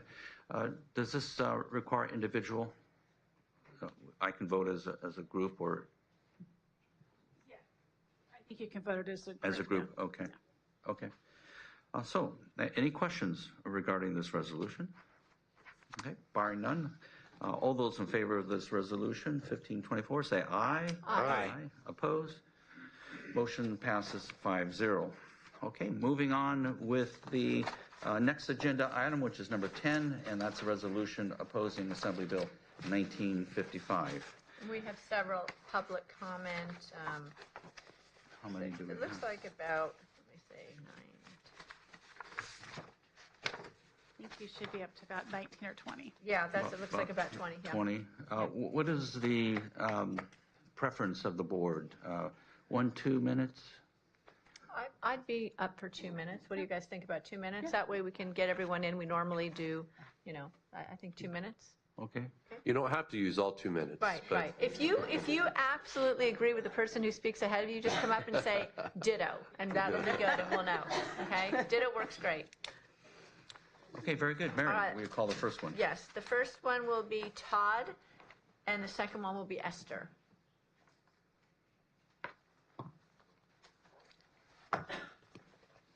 Todd, Martin, Esther, P-O-C-H, P, Pock. Do we have a Todd and Esther? If not, we can move on. Oh, is that Esther? Okay, is that Esther? All right, why don't we start with Esther and we'll come back to Todd. We'll put him on the bottom, and when he comes back, somebody let me know.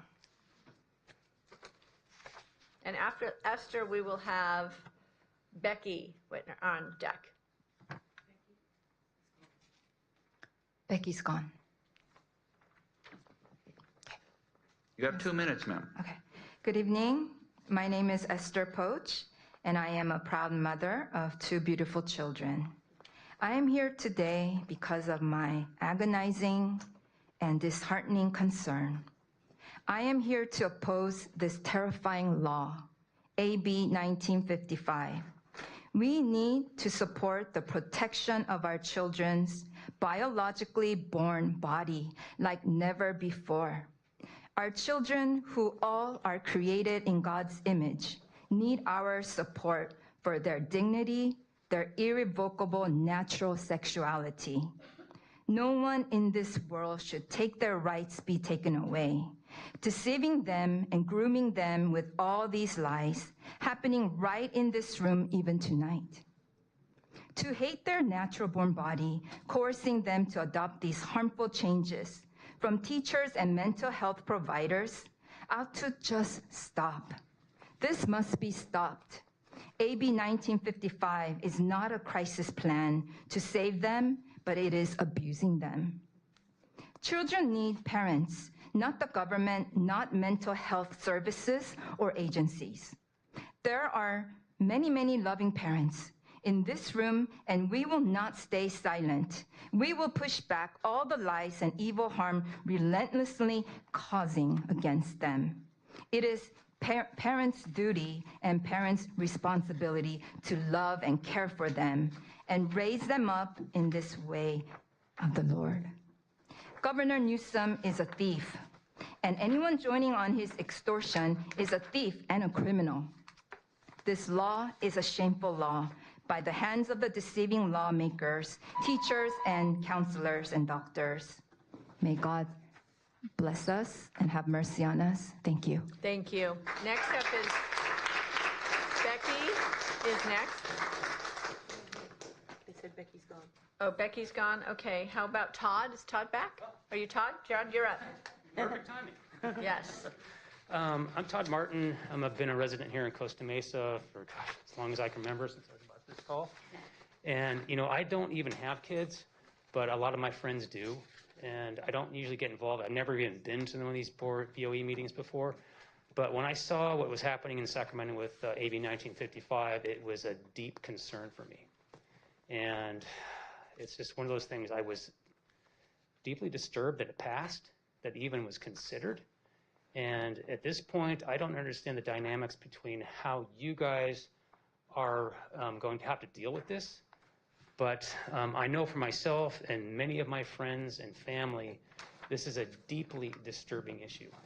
You know, I firmly believe that children were given to their parents by God, and those parents were made stewards over their children by God himself. You know, I look up here and I see in these big gold letters says, "In God we trust." And my question is to you is, do you really trust God? And I don't know where each of you stands with him, but I know and I firmly believe that God created all of us. He created children and he put them specifically with each set of parents for a reason. And they have the responsibility for watching over these children and bringing them up according to the ways that they think is right. And for Sacramento to be trying to take that away from the parents, in my opinion, is literally evil. You know, and I'm one of these people who want to come in here and say something, even though it was quite a bit of expensive time for me, because I'm usually not in this stuff and I don't like standing in front of a bunch of people. But I want you guys to know that there's, I would guess, a growing not so silent majority who was behind fighting this, and what you guys are going to have to do to fight it. You know, obviously Sacramento has passed this thing, and I don't know what it's going to take, but please say no to them, no matter what it takes. Thank you, Todd. Next, we have Beth, followed by Deborah.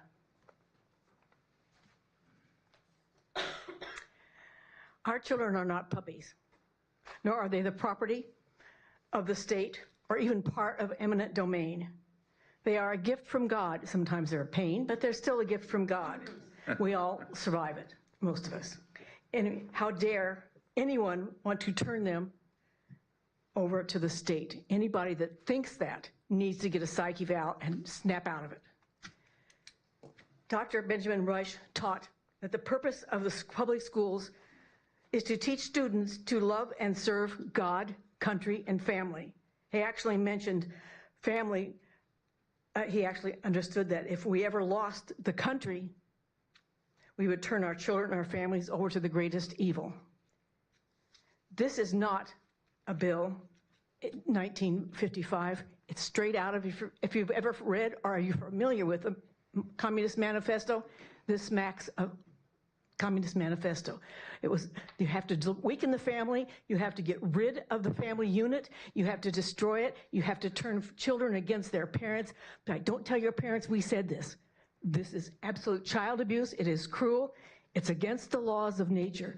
And those laws of nature are protected and cared for in the Constitution of our United States. It's about time we all started learning what was in there so you can defend it and stand up for your families, and don't let anybody take your kids, even if they look like little puppies, away from you. Next is Deborah, followed by Lori. Hello, my name is Deborah Cam. I'm a parent and also a special education advocate. I support the board's resolution against AB 1955 because it's in conflict with multiple state and federal laws. The California Education Code mandates that all educational records be provided to parents within 5 business days. In addition, the federal Family Education and Privacy Rights Act, FERPA, prohibits federal funding to any educational institution which has a policy of denying parents the right to inspect and review educational records of their children. Also, the Individuals with Disabilities Education Act, the IDEA, requires express written permission for related services, which includes psychological and/or counseling services, early identification and assessment of disabilities in children, and school nurse and health services, among others.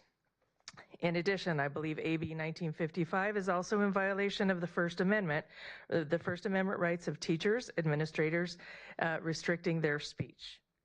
AB 1955 puts teachers and administrators in a no-win situation where they are violating the laws and harming their relationships with students and parents. I have no doubt that AB 1955 will be found unconstitutional, but only after much harm has been done to children and families, as well as teachers and administrators. Thank you for continuing to fight for the rights of parents and students and upholding the First Amendment rights of all school district employees. Thank you. Thank you. Next, we have Lori, followed by Linda. I support this board's resolution to oppose AB Bill 1955 regarding parent notification. Keeping parents in the dark about their kids' gender confusion is not in the best interest of children. This bill is not about protecting kids. It's about separating kids from their parents. It's not about just a change of names and pronouns or a change in bathrooms or locker rooms. This is about a process of puberty blockers, hormone changing drugs, and surgeries to cut off body parts. This is not protecting children. And parents should not be treated as enemies of their children. I know of 2 teachers who have lost their jobs because they did not believe in lying to parents. Telling kids to keep secrets from parents is what pedophiles do. Thank you to this board for standing up to Sacramento and truly protecting the health and safety of all of our children.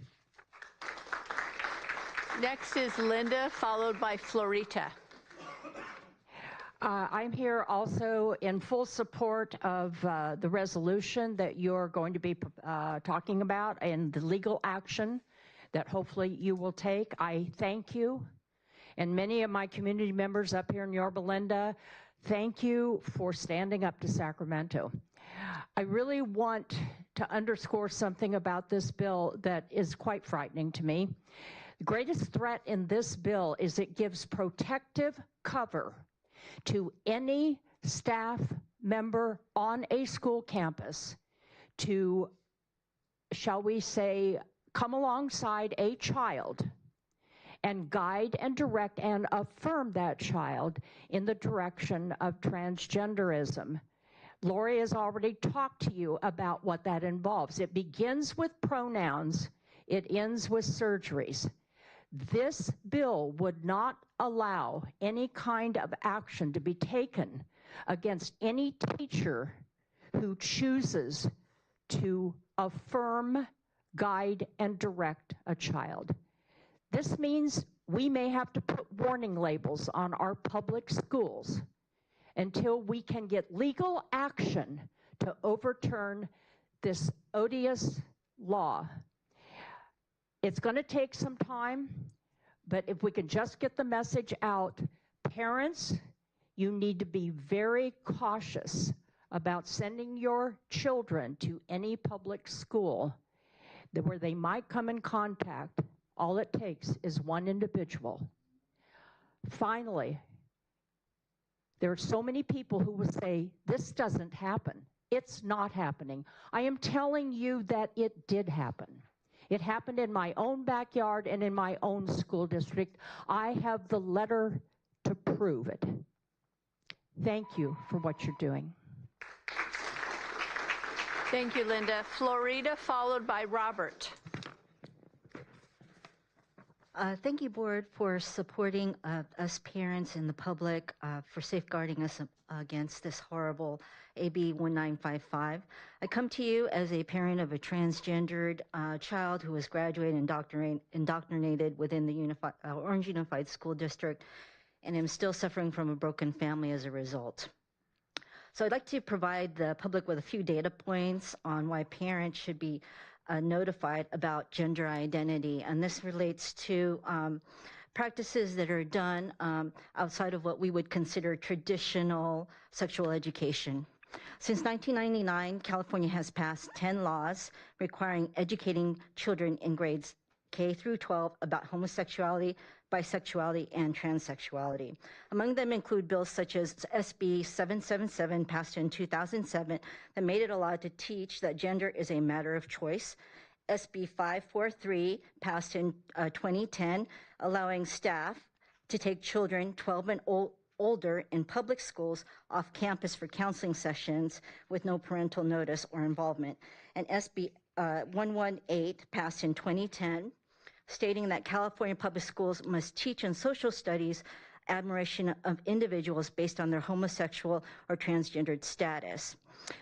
Included within that, when I brought this to the attention of my local board within Orange Unified School District, I was notified that there was an audit that was done in regards to that last bill, and they did find that there was several handouts that were being passed as a part of social studies related to highly sexual material. So with such laws, wouldn't it be likely that a curious child may inquire about being another gender and then be pushed into a world of gender affirmation without the parent's opinion of the child's true intention? So thank you for your support. Thank you. After Robert, we have Dustin. So someone mentioned Communist Manifesto. In the words, eternal values are contained in the Communist Manifesto, but not as the manner in which people consider eternal values. They're quoting, "There are, besides eternal truths, such as freedom, justice, etc., that are common to all states of society. But communist abolishes eternal truths. It abolishes all religion and all morality, instead of constituting them on a new basis. It therefore acts in contradiction to all historical experience."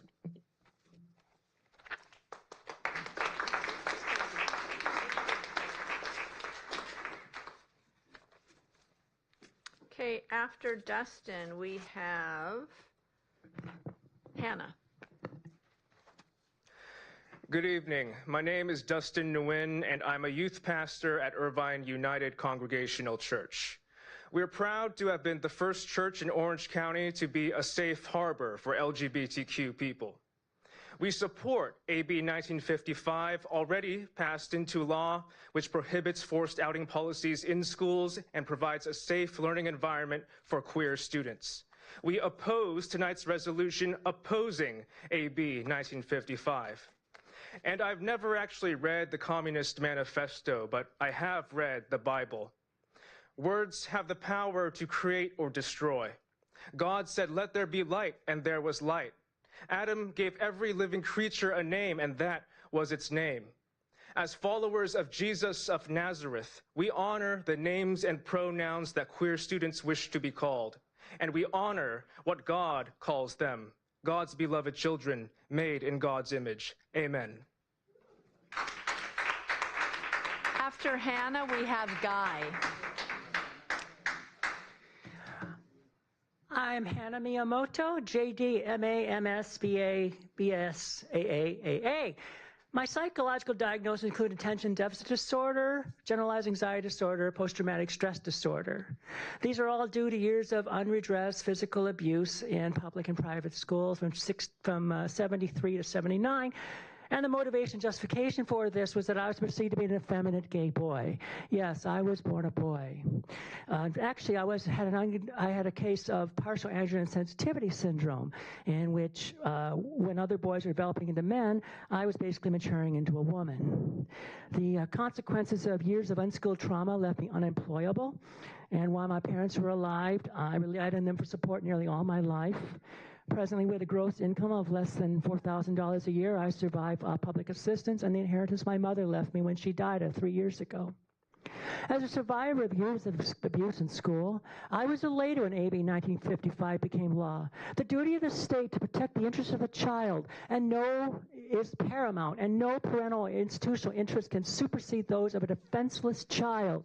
As a lawyer, I have seen judges listen to children as young as 8 before deciding the terms of custody. Most usual with benefit for Section 220 of the Education Code are much older than that, old enough to testify in court and be held culpable for crimes. And surely their clearly expressed will as citizens and residents is paramount.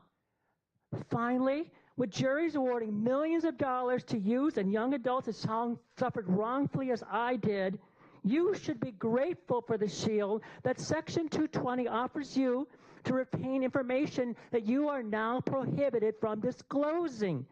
Keep your damn mouth shut. Nothing could be simpler. We have Guy, followed by Danny.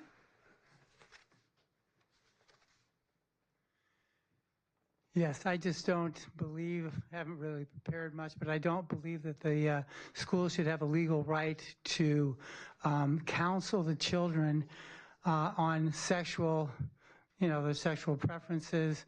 I believe that that's God-given right of the parents being taken away.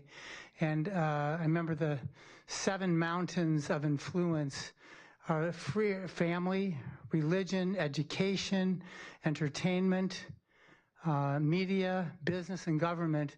And I believe that the family and the education are the two that are being interfered with when we're dealing with the AB 1955. So I strongly oppose. Thank you. Next we have Danny. Following Danny, we have Anita.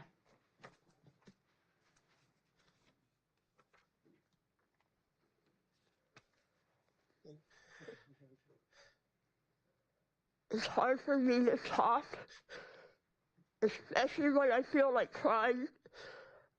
I do fully support the resolution. I love OC children, all children. God says, love righteousness and hate evil. I love when Trustee Valdez was asking, who was the first phone call to? The parents. No school should have the legal right to counsel children about sex without parental knowledge and permission. I appreciate just some of the things about mental screening, but what about sex ed, parental permission and inclusion? I am a retired RN after getting stage 4 cancer. And I'm sorry, I have to rest for a minute. I worked as an RN at several hospitals in pediatrics and as a mother-baby nurse before the cancer. Children are a gift from God. Rightfully, the parents of my patients were fully responsible to love and decide to care for their God-given children, except in the case of a drug-addicted or abused child or baby. Then the government agencies got notified and they were involved. My husband and I, we have had 3 biological and 9 foster kids. I know the difference between parental and governmental restriction. I must say that stealing a child's innocence in immoral influence regarding gender via sex, secret education is an abomination to God Almighty. And Jesus said that whoever causes one of these little ones who believe in me to stumble, it would be better for him to have a heavy millstone hung around his neck and be drowned in the depths of the sea. Thank you. Thank you.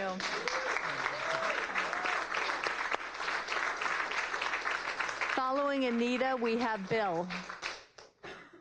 Bill, yes. My name is Anita Thinkofall. For those of you who don't know me, I've changed my last name Thinkofall because my first name Anita sounds like I need to lose weight or drive safely, and I need to be thoughtful. I wonder if Governor Newsom would like to have his children taken away from him. Think about that. I want to thank Dr. Eaton, Dr. Cruz, and Dr. Arnott for the work that they have done to present the option tonight for the universal screening. Did anyone notice that in the middle column where it said risk, the least percentage of a possibility of a risk is a family not being notified or aware of their desire for a gender change.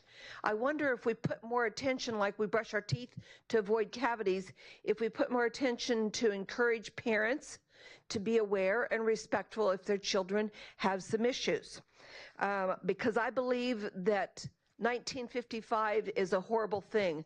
I like the way Linda Cohen mentioned, and who was the one that mentioned, it is really a smack of the Communist Manifesto by saying that it's more for government to decide instead of parents. I want to compliment that universal screening.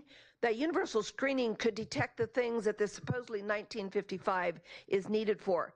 I don't think it's needed. I think we need a standard to ask each time we're considering an option, 10 words.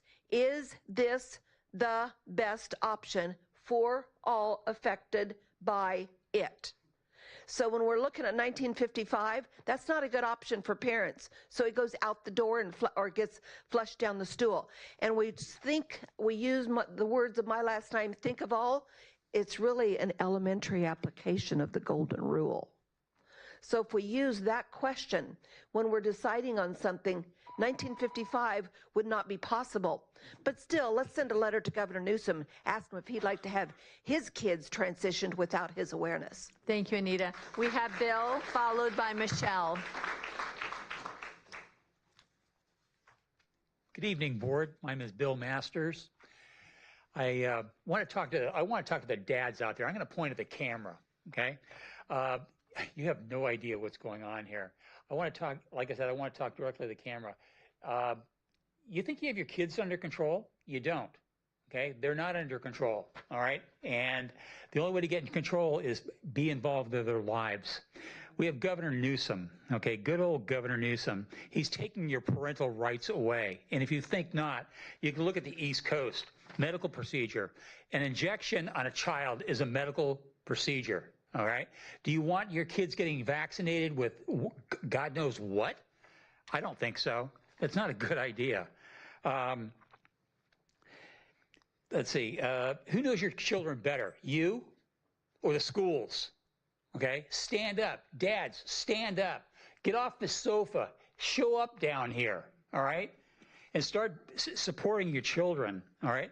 You think government's good. Okay, we just had an assassination attempt on President Trump, all right? It didn't go real well, all right? We're still trying to get answers out of the two supreme law enforcement agencies, the Secret Service and the FBI. They couldn't find their butts if they used both hands, okay? They're not doing their job, okay? We have to start standing up, and we got to start standing up as parents. This AB 1955, are you kidding me? This thing is a joke, and they're playing you for the fool. Dads, wake up. You know when you're being played a fool. Thank you. Thank you, Bill. Michelle, followed by Stephanie.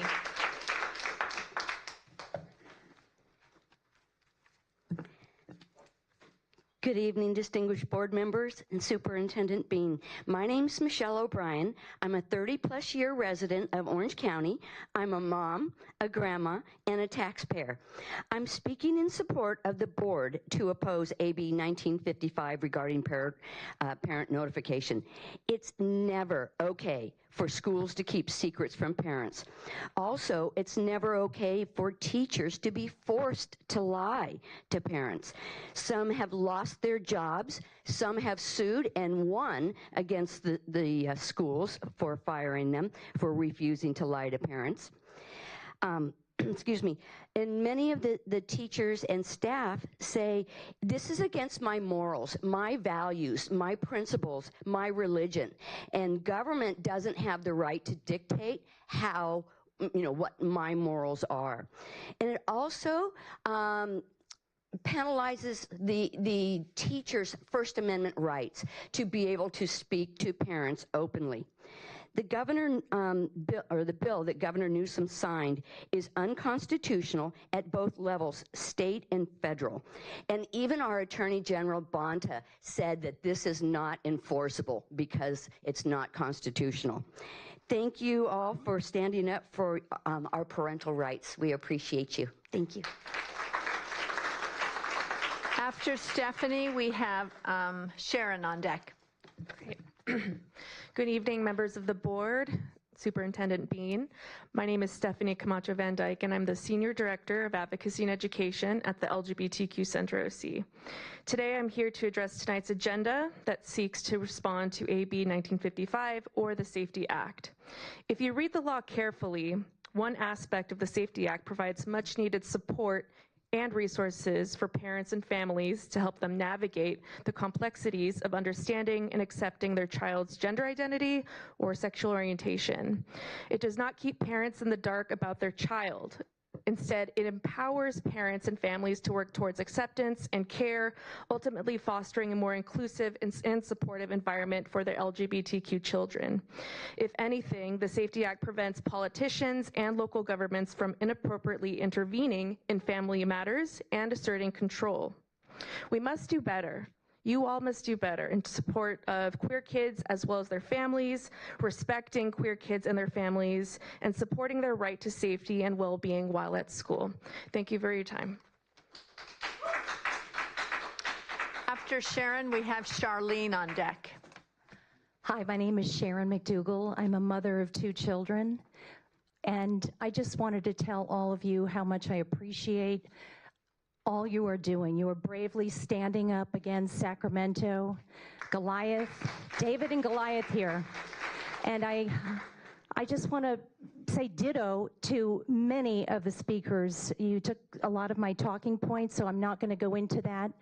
But I do want to say, as they were telling us back during the virus era, to follow the science. Castrating your dog doesn't make him a bitch any more than dismembering yourself makes you a member of the opposite sex. On the contrary, your life has changed forever, not for the best. Very complicated surgeries that end up not successful in the majority of cases. And our identity is tied to our soul.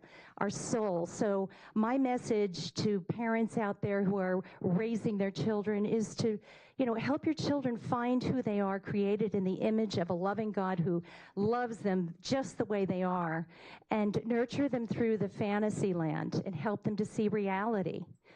Thank you very much. Thank you, Sharon. Following Charlene will be our last speaker, Patty. Hi, I'm Charlene Bailey. I am a retired librarian from the Westminster School District. Every year as a librarian, I was required to take the Keenan training at the beginning of the year. Keenan training had to do with child abuse. In my estimation, AB 1955 is talking about child abuse of the horrendous degree. To take a child and to groom it to be something other than they were created to be, They were created to be a boy. They were created to be a girl and to live up to their highest potential for the way that they were created. And in my Keenan training, I was to report any iota of abuse. It was not up to me to report it to my superior. It was up to me to report. And in that reporting, I would include parents, because parents are responsible for the upbringing of their children. Yes, there are parents who abuse and harm and hurt children, but that's a discussion for another time, in another way. There are children who have been abused by teachers. There are children who have been abused by pastors. There are children who have been abused by scout leaders. And those are the people that we need to be watching as parents. I oppose AB 1955 and commend the board for their resolution in opposition. Thank you. Hello, board. My name is Patricia Cavada. I am a resident here. I wanted to say thank you for having the courage to push this forward, because we have too many elected officials that are chicken. They don't have the guts to stand up to Sacramento to do what's right. All of you were elected to protect the children, and you have. Every time something bad has happened, all of you have stepped up and done what most people won't do. You have a whole county. The majority of the county supports specifically this. This is such a horrific bill. It hurts so many people in conversations just when they talk about it, because most people don't believe what is being taught in the schools. Most people don't believe that their children are socially being transitioned, because they don't want to accept the fact that if their children socially transition at some point in time, some of these children will go, they will remove their healthy breasts, they will remove their genitals, they will basically be a Mr. Potato Head. That's what these little kids are being groomed towards. No one likes to talk about the surgeries because it's ugly. When you look at these pictures, they're disgusting. But that is the ultimate goal of when you socially transition a child. I met a mother. Her daughter threw herself in front of a train because she realized that she would never become a boy. Those things are real. And those kind of situations, they happen in so many different ways, but people don't like to acknowledge that, because then they can't push their LGBTQ crap on everyone's face. Everything is being pushed under a flag that also has pedophiles trying to push a lot of nefarious things under that same flag. Thank you so much for doing what you do.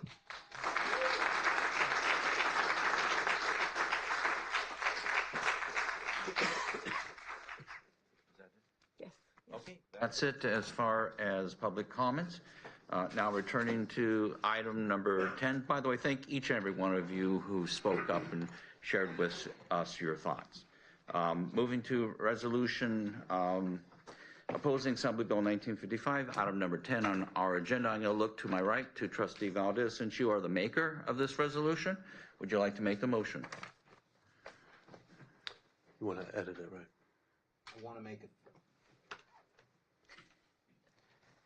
Before I make the motion, Dr. Williams, I want to make a few edits. When I sent it in, it did not have these typographical errors. I'm not sure what happened. I know that this got passed around a little bit. But I'd like to make the following edits to the proposed motion. The letter E in Newsom needs to be removed. The second whereas from the bottom, same paragraph, I took out the word affirmative and just go, and the resolution goes from which prohibits. There is an error in the word entitles. It should say entities. There is an error that says identify. It should say identity. The word administration in the same paragraph should say administrative. LGBT got changed to LGBTQ in our edits. The word advocacy should be changed to advocate in the last in the wherefore clause. I make a motion for this board to approve the resolution with the edits I just provided. And I will second your motion. Very good. So we have a motion and a second. We give the opportunity for any comments, if such comments want to be made. If I may, Dr. Williams, I wrote this board's policy on parental rights, which was passed 5-0 in February of 2023. I wrote that policy because as a parent of 2 school-age children myself, I understand that there is an incredible trust that we place in school employees when we send our children to school. AB 1955 will dramatically erode that trust on behalf of parents and children, and therefore I oppose it. I am urging the board to pass the resolution with the friendly edits provided. I can safely say at this point after our closed session, I anticipate the initiation of legal proceedings as early as tomorrow.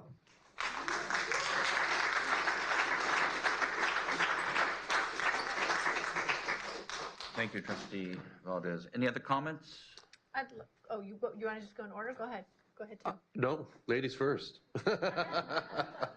All right, so to me, this is common sense. You can't even give a child a Tylenol. You can't go on a field trip. If you play hooky, they let your parents know. If you get a bad grade, even if it causes some embarrassment to children, schools feel that it's very important to let parents know what's going on. However, it seems with if a child doesn't want to tell a parent something for some reason, that suddenly we're assuming the worst of parents. And I actually assume the best of parents. And I think if I've said it once, I've probably said it 10 times here, of the importance of parents being involved in their child's lives, especially when they're making such critical decisions at critical times in their lives.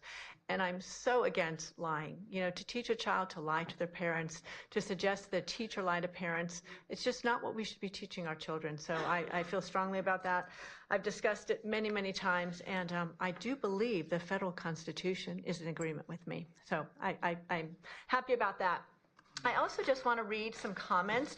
I think most people here know what AB 1955 is, but I'm just going to give you a little bit of background. I think most of you know I work with the California Policy Center. This was something that was posted on their website, so I'm just going to read it for a little bit of background, and then I will give my time back to you. On July 15th, Governor Gavin Newsom signed one of the most controversial pieces of legislation ever placed on his desk, Assembly Bill 1955, by Assemblyman Chris Ward, Chapter 95, Statutes 2024. AB 1955 abrogates a parent's rights to know what is going on with their child in school. This bill also causes school districts to violate the Federal Family Education Rights and Privacy Act. We talked about that earlier, FERPA. 20 USC and 1232G 34 CFR Part 99, which grants parents access to information kept by educational institutions about their minor children. Districts that create dummy files to support a new identity for kids stand to lose federal funding, something else we've also discussed. Policies adopted in over a dozen California school districts require parental notification if a change is made to unofficial or official records, including a change to a child's name or pronouns. The legislature reacted by passing AB 1955 to codify the California Department of Education's illegal guidance on AB 1266, in which CDE instructs school officials to create dummy files hidden from parents. While state and federal laws protect minor children's privacy from the public, children do not have a constitutional right to privacy that transcends their parents' well-established rights in over a century of United States Supreme Court jurisprudence. And that's all for me.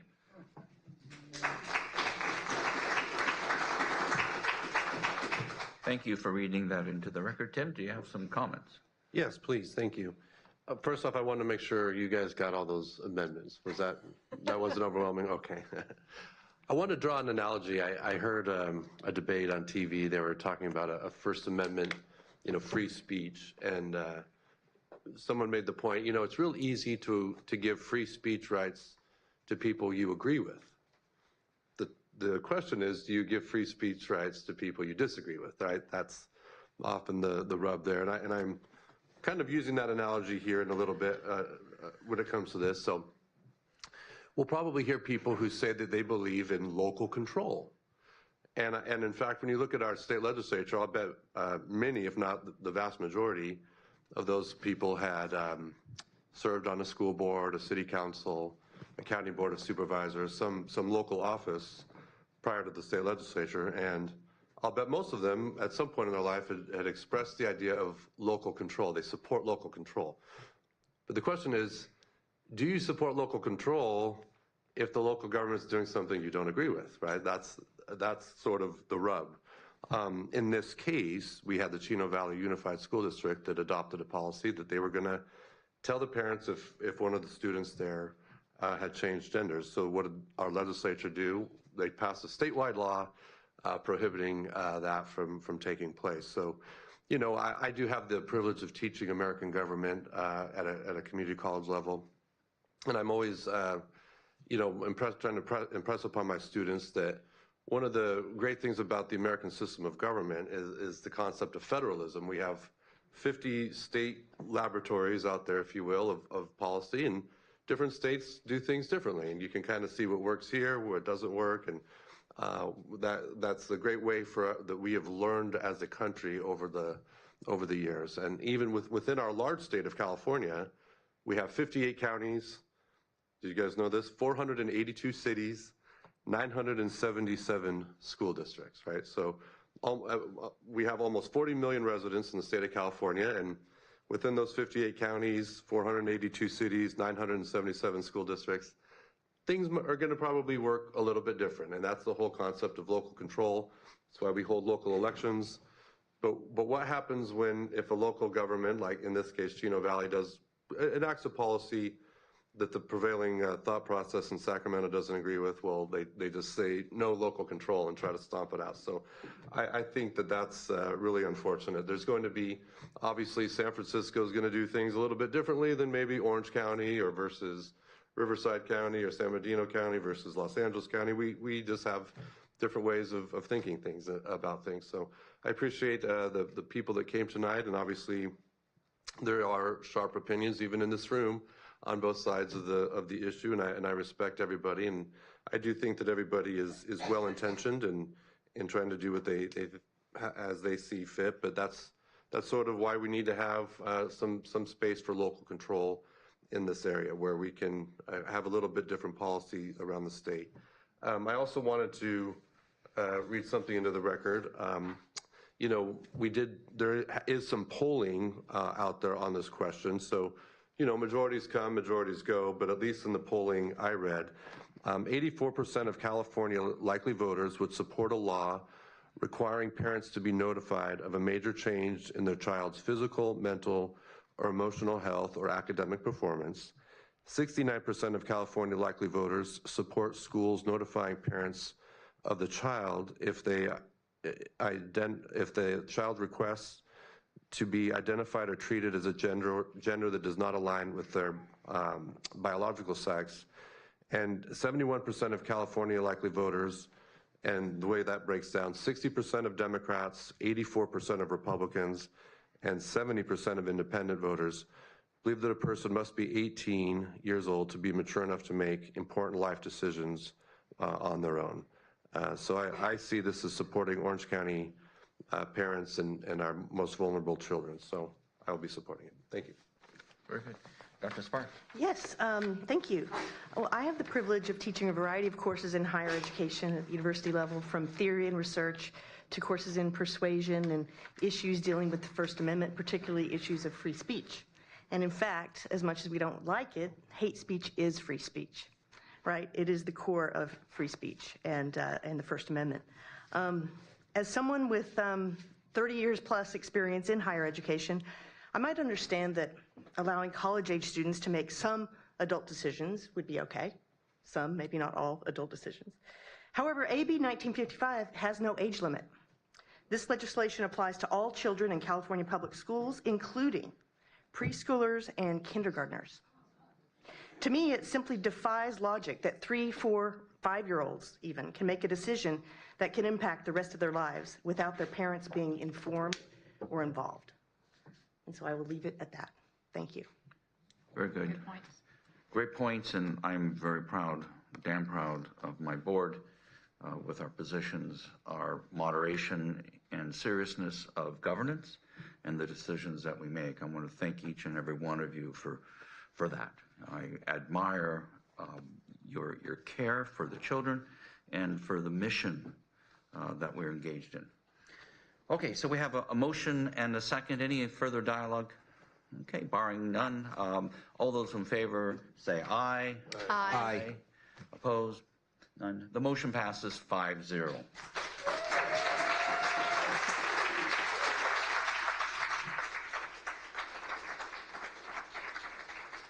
Okay, thank you very much. So, see, it's 7:30. What is the preference of my board? Do you want to take a 5-minute break or just continue on? I'm okay to continue. You want to continue on? Yeah. Okay. So for our guests, thank you very much for being here. If you, this is a good time to leave, because now we get into the nitty-gritty of other grants and other information as we wind down our meeting. Thank you. Okay. Item number 11, staff recommendations. Dr. Bean, do you have a few words to share with us? I do. You know, one of the things that I talked about during the appointment process is just being very communicative, transparent, and so that we can have great dialogue. So we really want to present to you the Arts, Music, and Instructional Materials Grant. So if you would allow me some time to share with you what we're going to use this money for, what it is. So AB 185 established the Arts, Music, and Instructional Materials Discretionary Block Grant. These funds are available through school year of 2025 through 2026, and then LEAs may allocate these funds for 5 purposes. So here are the 5 purposes. Obtaining standards-aligned professional development and instructional material for these subject areas, in particular for us, visual performing arts, science, including environmental literacy, ELA, etc., media literacy, computer science. These are the other 4 purposes: obtaining professional development and instructional materials for improving school climate, developing diverse, culturally relevant, and multilingual school library book collections, operational costs, including retirement, healthcare cost increases, and then COVID-19 related costs necessary to keep pupils and staff safe. So of these 5 purposes, I'll show you what we are going to use that funds for. But before we do that, just know that this funding works in conjunction with Prop 28, which is arts and music funding. And with Prop 28 funding, 80% of the funding must be allocated to teaching staff, with the remaining funding on related supplies and materials. So here's the breakdown of how we're going to use this money. The total funding for the Orange County Department of Education is over $2.6 million. Of that amount, a little over 2.5 will be allocated to both access and connections. So you can see the breakdown: 92% will go to access and 8% will go to connections. And then a little over 90,000 will go to college and career preparatory academy. This is how we're going to use the funds, though. We're going to put putting the infrastructure in place for art, music, and digital media and career technical education, CTE.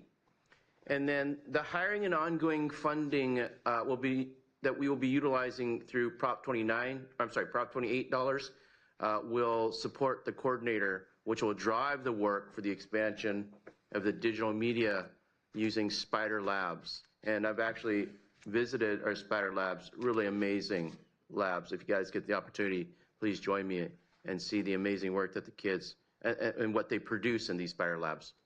So we would like to install about 6 or 7 labs at the hub sites, approximately $250,000 each.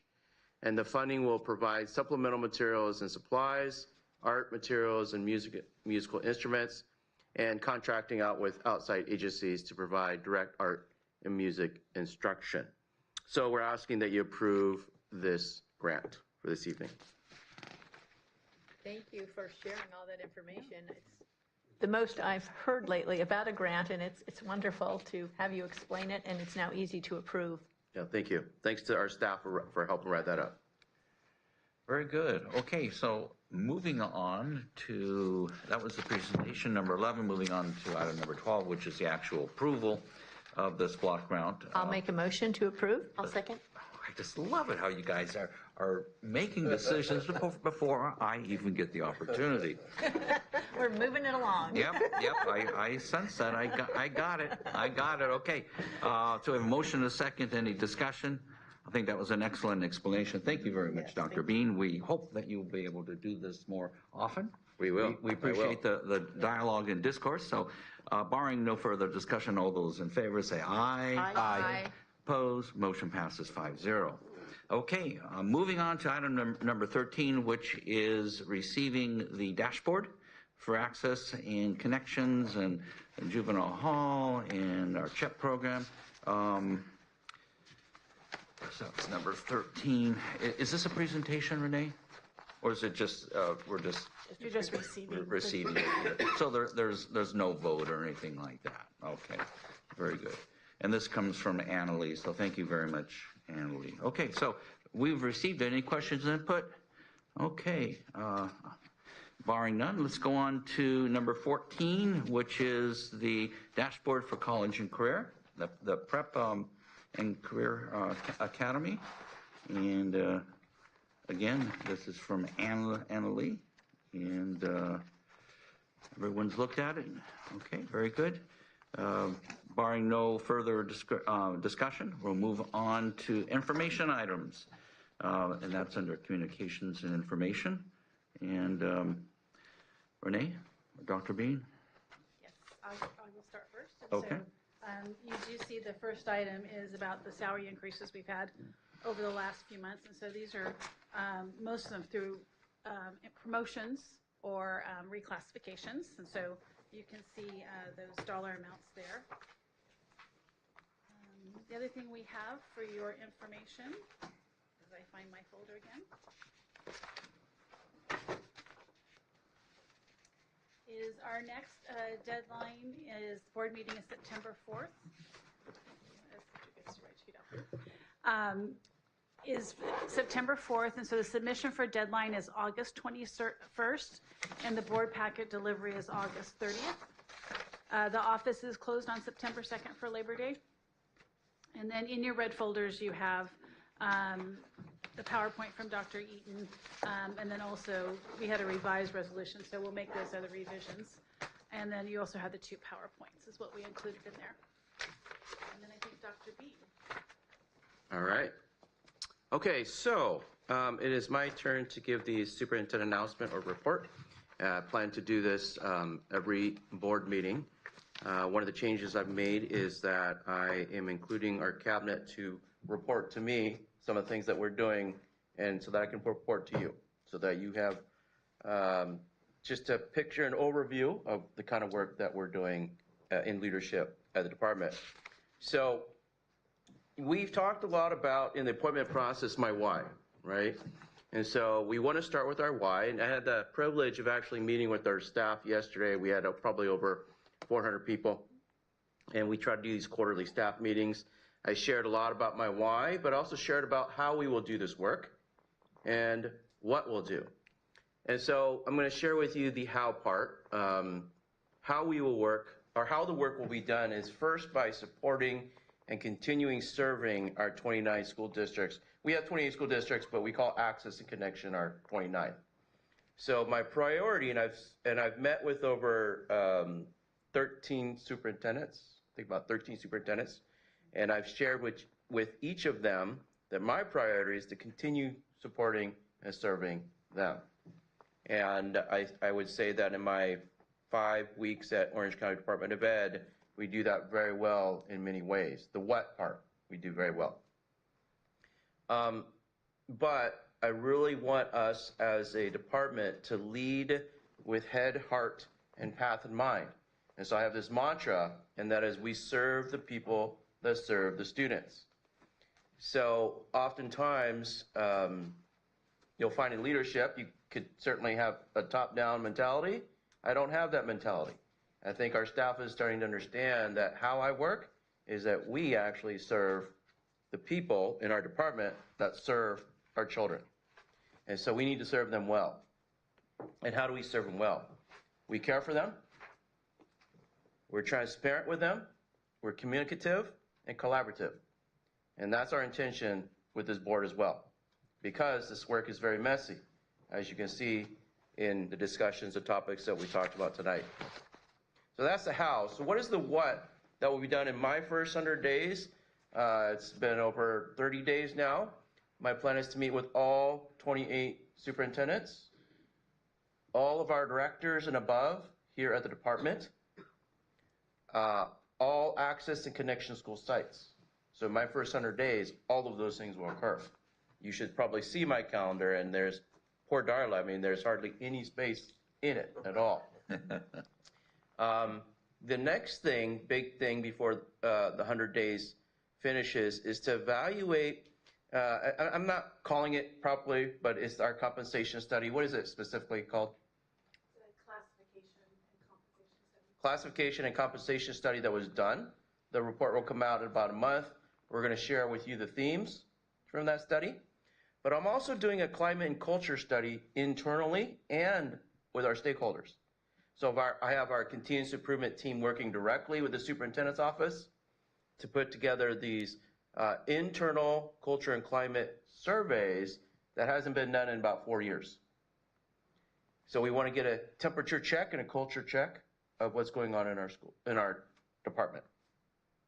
Also, going to contract out with a third party to come in and lead focus groups, one-on-one focus groups, and maybe in small groups.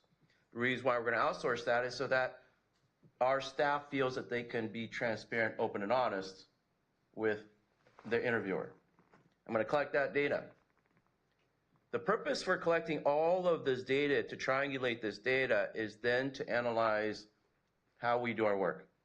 I don't think the what changes much at all. We'll continue supporting our 28 districts. We'll continue providing business services, ed services, all those things. But the how we do it, I've been hearing in my anecdotal conversations, needs to change. And then the third thing that I will be doing in the first 100 days is just to connect and collaborate with our community, both internally and externally.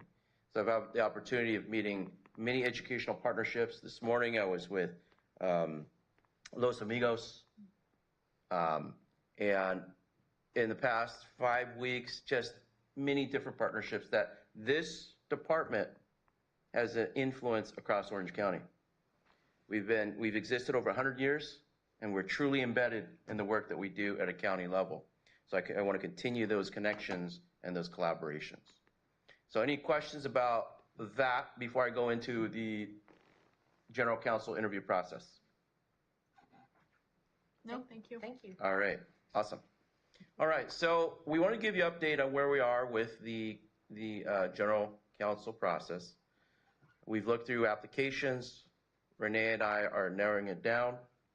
We're hoping to bring, 4 to 6 candidates to a group of people. As I said in the appointment process, we need to have a consistent, transparent, inclusive process. And we need to do it with the board.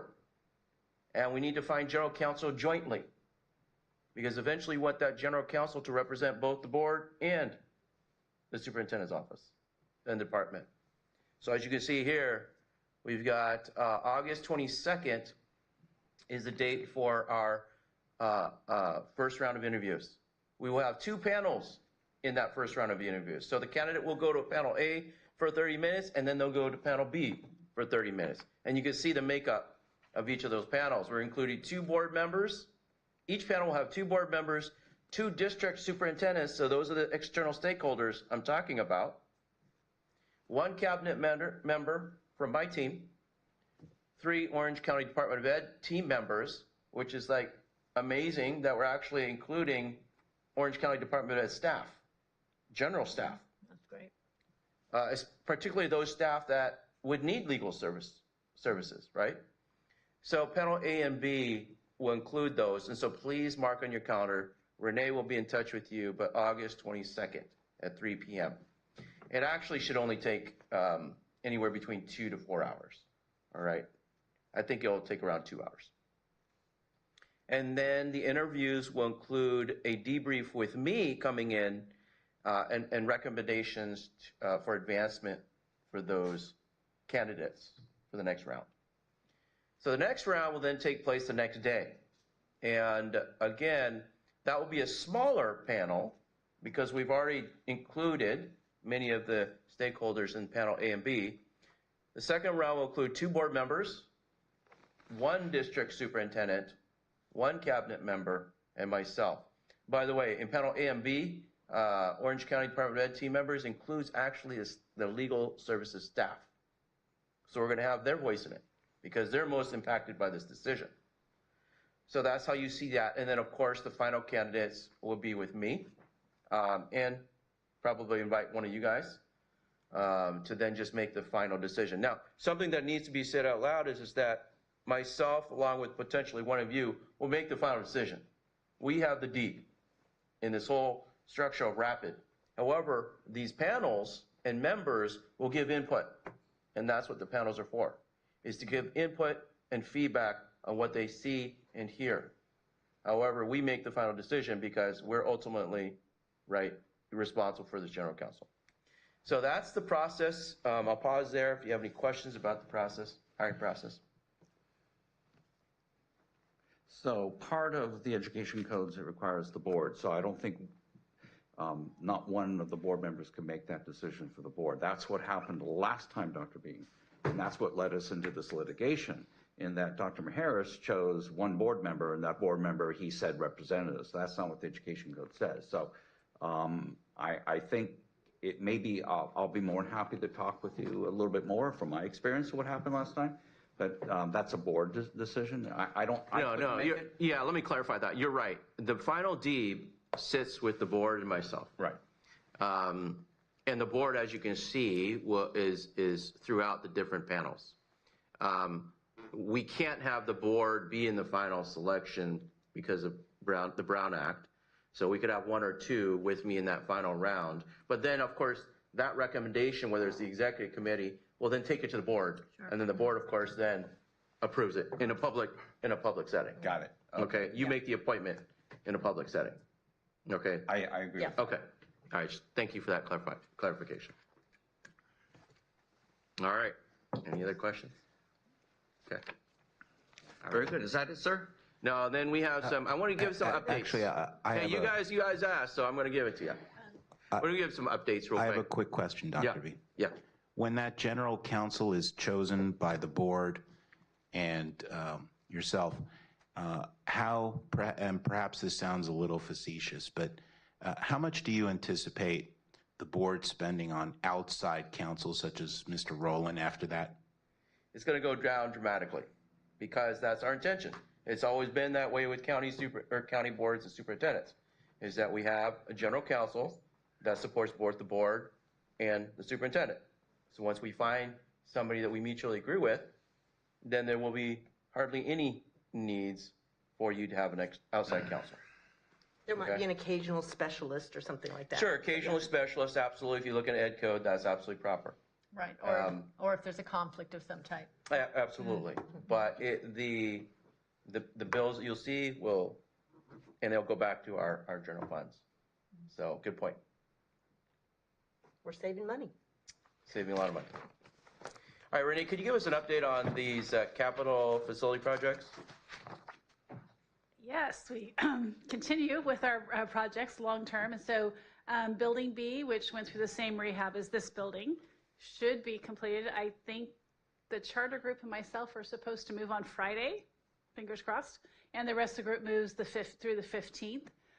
Once they vacate, most of the group vacates building D, we will look at the conference center upgrades. And so we've been working with Dr. Bean. And so one of the major issues we have is that even though it's a larger group, we could only fit about 300 people for like a general staff meeting, but we obviously have more than that. And so for our poor staff who were very excited to meet Dr. Bean yesterday, and we tried to do it early in the morning, and the sun was so hot, and they were out in the quad. And so it'll be nice to have a space. So it's opening up those rooms, but still make them flexible so that we could be able to have separate them into smaller rooms. And so it'll be helpful for, we've been using a lot of outside space at hotels and stuff, which is very expensive. And so that should help with that. And then as with all these buildings, there's a lot of infrastructure needs that need to go with that. And so that is started to happen within the winter-ish, we're going to say January. And then we also have started with the elevator installation for this building. And so we, Dr. B and I have had That's my numerous special project, by the way. Yes. You know, the state is just not, or the cities are not very helpful in these plans. And so we're doing everything we can to move through that process as quickly as we can. But we were told like a 6 to 8 week just for the city for planning.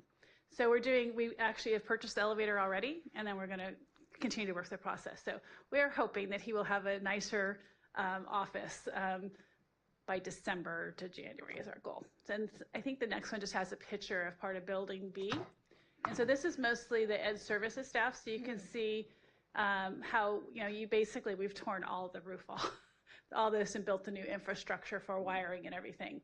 And then the glass is for Zoom meetings and things like that, because we had a lot of comments about, they're still doing a lot of trainings on Zoom, so it's distracting for people, and we don't have room for, individual offices for everybody. So it looks very similar to the inside of this building, just rearranged a little bit. And we would have done the elevator much sooner, but we have to go through a formal bidding process, unless the superintendent declared emergency. And I said, well, I don't think there was an emergency. However, Renee, you should have videotaped me going down the stairs backwards. Yeah. And then send that. I think that would have expedited the process. Oh my God. All right, listen, I just also want to share with you some highlights real quickly in my last 5 weeks. I got to meet the Orange County Sheriff Department through the SROs training. They had an active shooter training on the 19th. Wow, man, talk about adrenaline rush. That was amazing. So I got to speak in front of our SROs. And our SROs, by the way, represent 20 school districts in Orange County that they provide services for. So it was great to be there. And we plan to, that will be one of my special projects, is to really work on school safety in my tenure here. And so more, or to be determined, or more to come. And then I just had the honor of attending Summer at the Center. Wow, yes, give a big cheer for that. It was such an amazing event. And by the way, I don't know why, but next year you all have to be invited to this, okay? And it's where our students for 2 weeks get together to really rehearse together dance and song and music routines. And they're only there for like two weeks, is that correct? 2 weeks, and they put on this amazing show at the Segerstrom Center.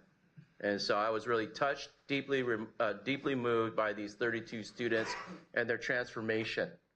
So I'm going to encourage you guys to come next time, because we had over 800 in attendance at the center, and they gave 4 shows. So amazing time. Hope you guys can come next year. And I would just say my first 5 weeks has been fantastic. Fantastic experience. Oh, and of course I can't forget this. We put on an MTSS. This is a 7th annual conference that we put on. We've expanded it a little bit more this year to include more CTE and different pathways for our schools to understand the different pathways. We had 40 partners that helped us put on this conference. We raised through sponsorships over $168,000. I think that's pretty cool. I got to sit in, I got to actually make an opening remark in front of, I think, over 3,000 participants, well, nearly 3,000 participants. So it was great. And got to listen to some really great keynote speakers. So a lot of people, and I'm most proud of this picture on the lower right, with all the students that actually across Orange County attended a couple of days of what we call the Unconventional Conference. So it's just amazing, amazing time with that group. So kudos to our staff who work hard on this, and we'll just continue doing this great work. Okay? Awesome. There's my report. Thank you. Great, All right. thank you. Renee, are you going to be giving any report or information? Okay. Okay, moving on to legislative updates. I don't have anything to say. Anybody else would like to comment on legislation? I think we've done enough. We've done enough. Committee reports, I do have an announcement. So we do have a federal-led committee, and I think Tim and Lisa, you were on it this last year. I'm going to ask that one of my board members take my place on that committee.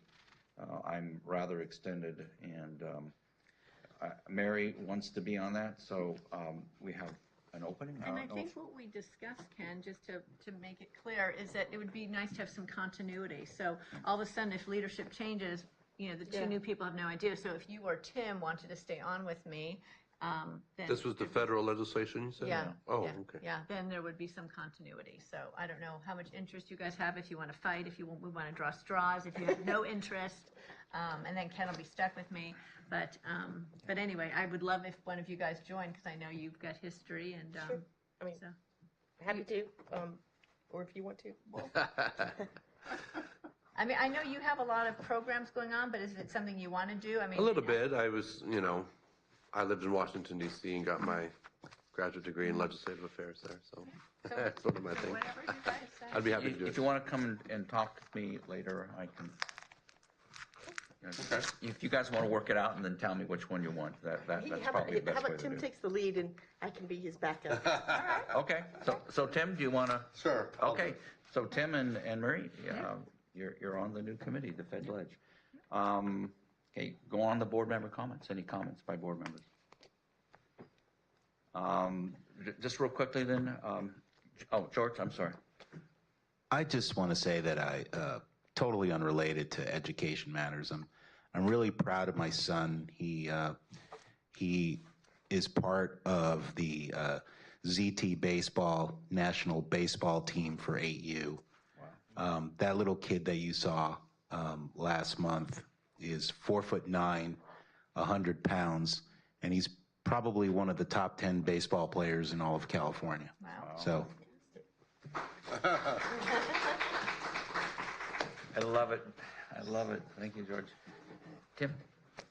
Anything? I had a little educational experience. I went to Dallas a few weeks ago and went to the George W. Bush Presidential Library. Tried to do I've had to inspect the Texas Rangers Stadium. Dealey Plaza, that was real interesting, and all the monument to John F. Kennedy and stuff. But our house, the Shaw family is gearing up for school, and it's amazing how much they've already got my older ones going to football practice, and they're already it feels like they're going to school every day already, and we haven't officially started the semester yet, or the school year yet, but I'm sure across the county, a lot of families gearing up, right? We're about to start. Very good. Mary? I don't really have anything to say other than thank you for supporting me last month and being flexible while I was working for Wisconsin to be with my family, so I appreciate that. Very good. Lisa? Not much to say. I've been working on my Italian, and thank you all for for accommodating that the last couple of meetings. So I'm happy to be back in the saddle. Happy to be here with my colleagues, and very excited to have Stefan Bean sitting next to me. So, Dr. Bean, welcome. It's been a wonderful meeting. Just real quickly, in closed session, I just need to get a consensus here. As you know, there is a social media press release that we're kind of working out here with Senator Newman. If there's anything significant, I will call a special meeting if there's anything that comes to a problem, but I needed to have some direction, and consensus by the board if you allow the executive committee to kind of finagle and fine tune that language. He's basically asking if you trust he and I to do that for you. Yeah. So. Well, I think it was anticipated at the time that there would be, he would have a draft, we would have a draft, and the language would be massaged a little, if you will, till it was mutually agreed upon. So am I correct, Ken, that we're waiting for Senator Newman to kind of send over his version, his language? That is correct. The language has been submitted to him, and because the state senators and legislators have been out of the Capitol for a few weeks, preferably they'd be out longer, but nonetheless, we're kind of stuck with that. But yeah, they're coming back, and we now have to fine tune this. So I just if you can get, as far as I'm concerned, if you can get to a spot with with Mr. Sheehy and Mr. Rowland and the two of you, that if you can find language that is agreeable to the four of you, I suppose, and Senator Newman, then I'm fine with that. Okay. Personally, Everyone else? but I don't want to speak for anyone else. Okay. Yeah. All right. Okay. So do we vote on it, or we're just? I just got consensus. Okay. Yeah. All right. Do we have Mr. Rowland to report on anything? Yeah, we do have closing out the meeting. We do have closed session report out. We have Mr. Brenner first, and then Mr. Rowland.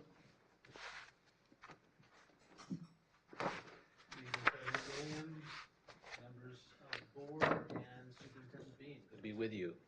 This is the report out for closed session items 1 and 2. The board had a meeting with council. All board members were present, and the board took no action other than to approve Epstein-Becker invoice numbers 116, 4056, 116, 4057, 116, 7256, and 116, 7255. At the time of the vote being taken, Trustee Shaw was not present, and the vote was 4-0 in favor.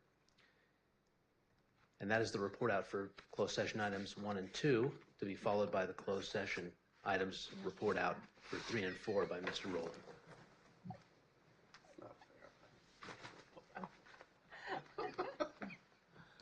Dr. Bean, members of the board, for closed session item number 3, the board received information from council on a matter of anticipated litigation.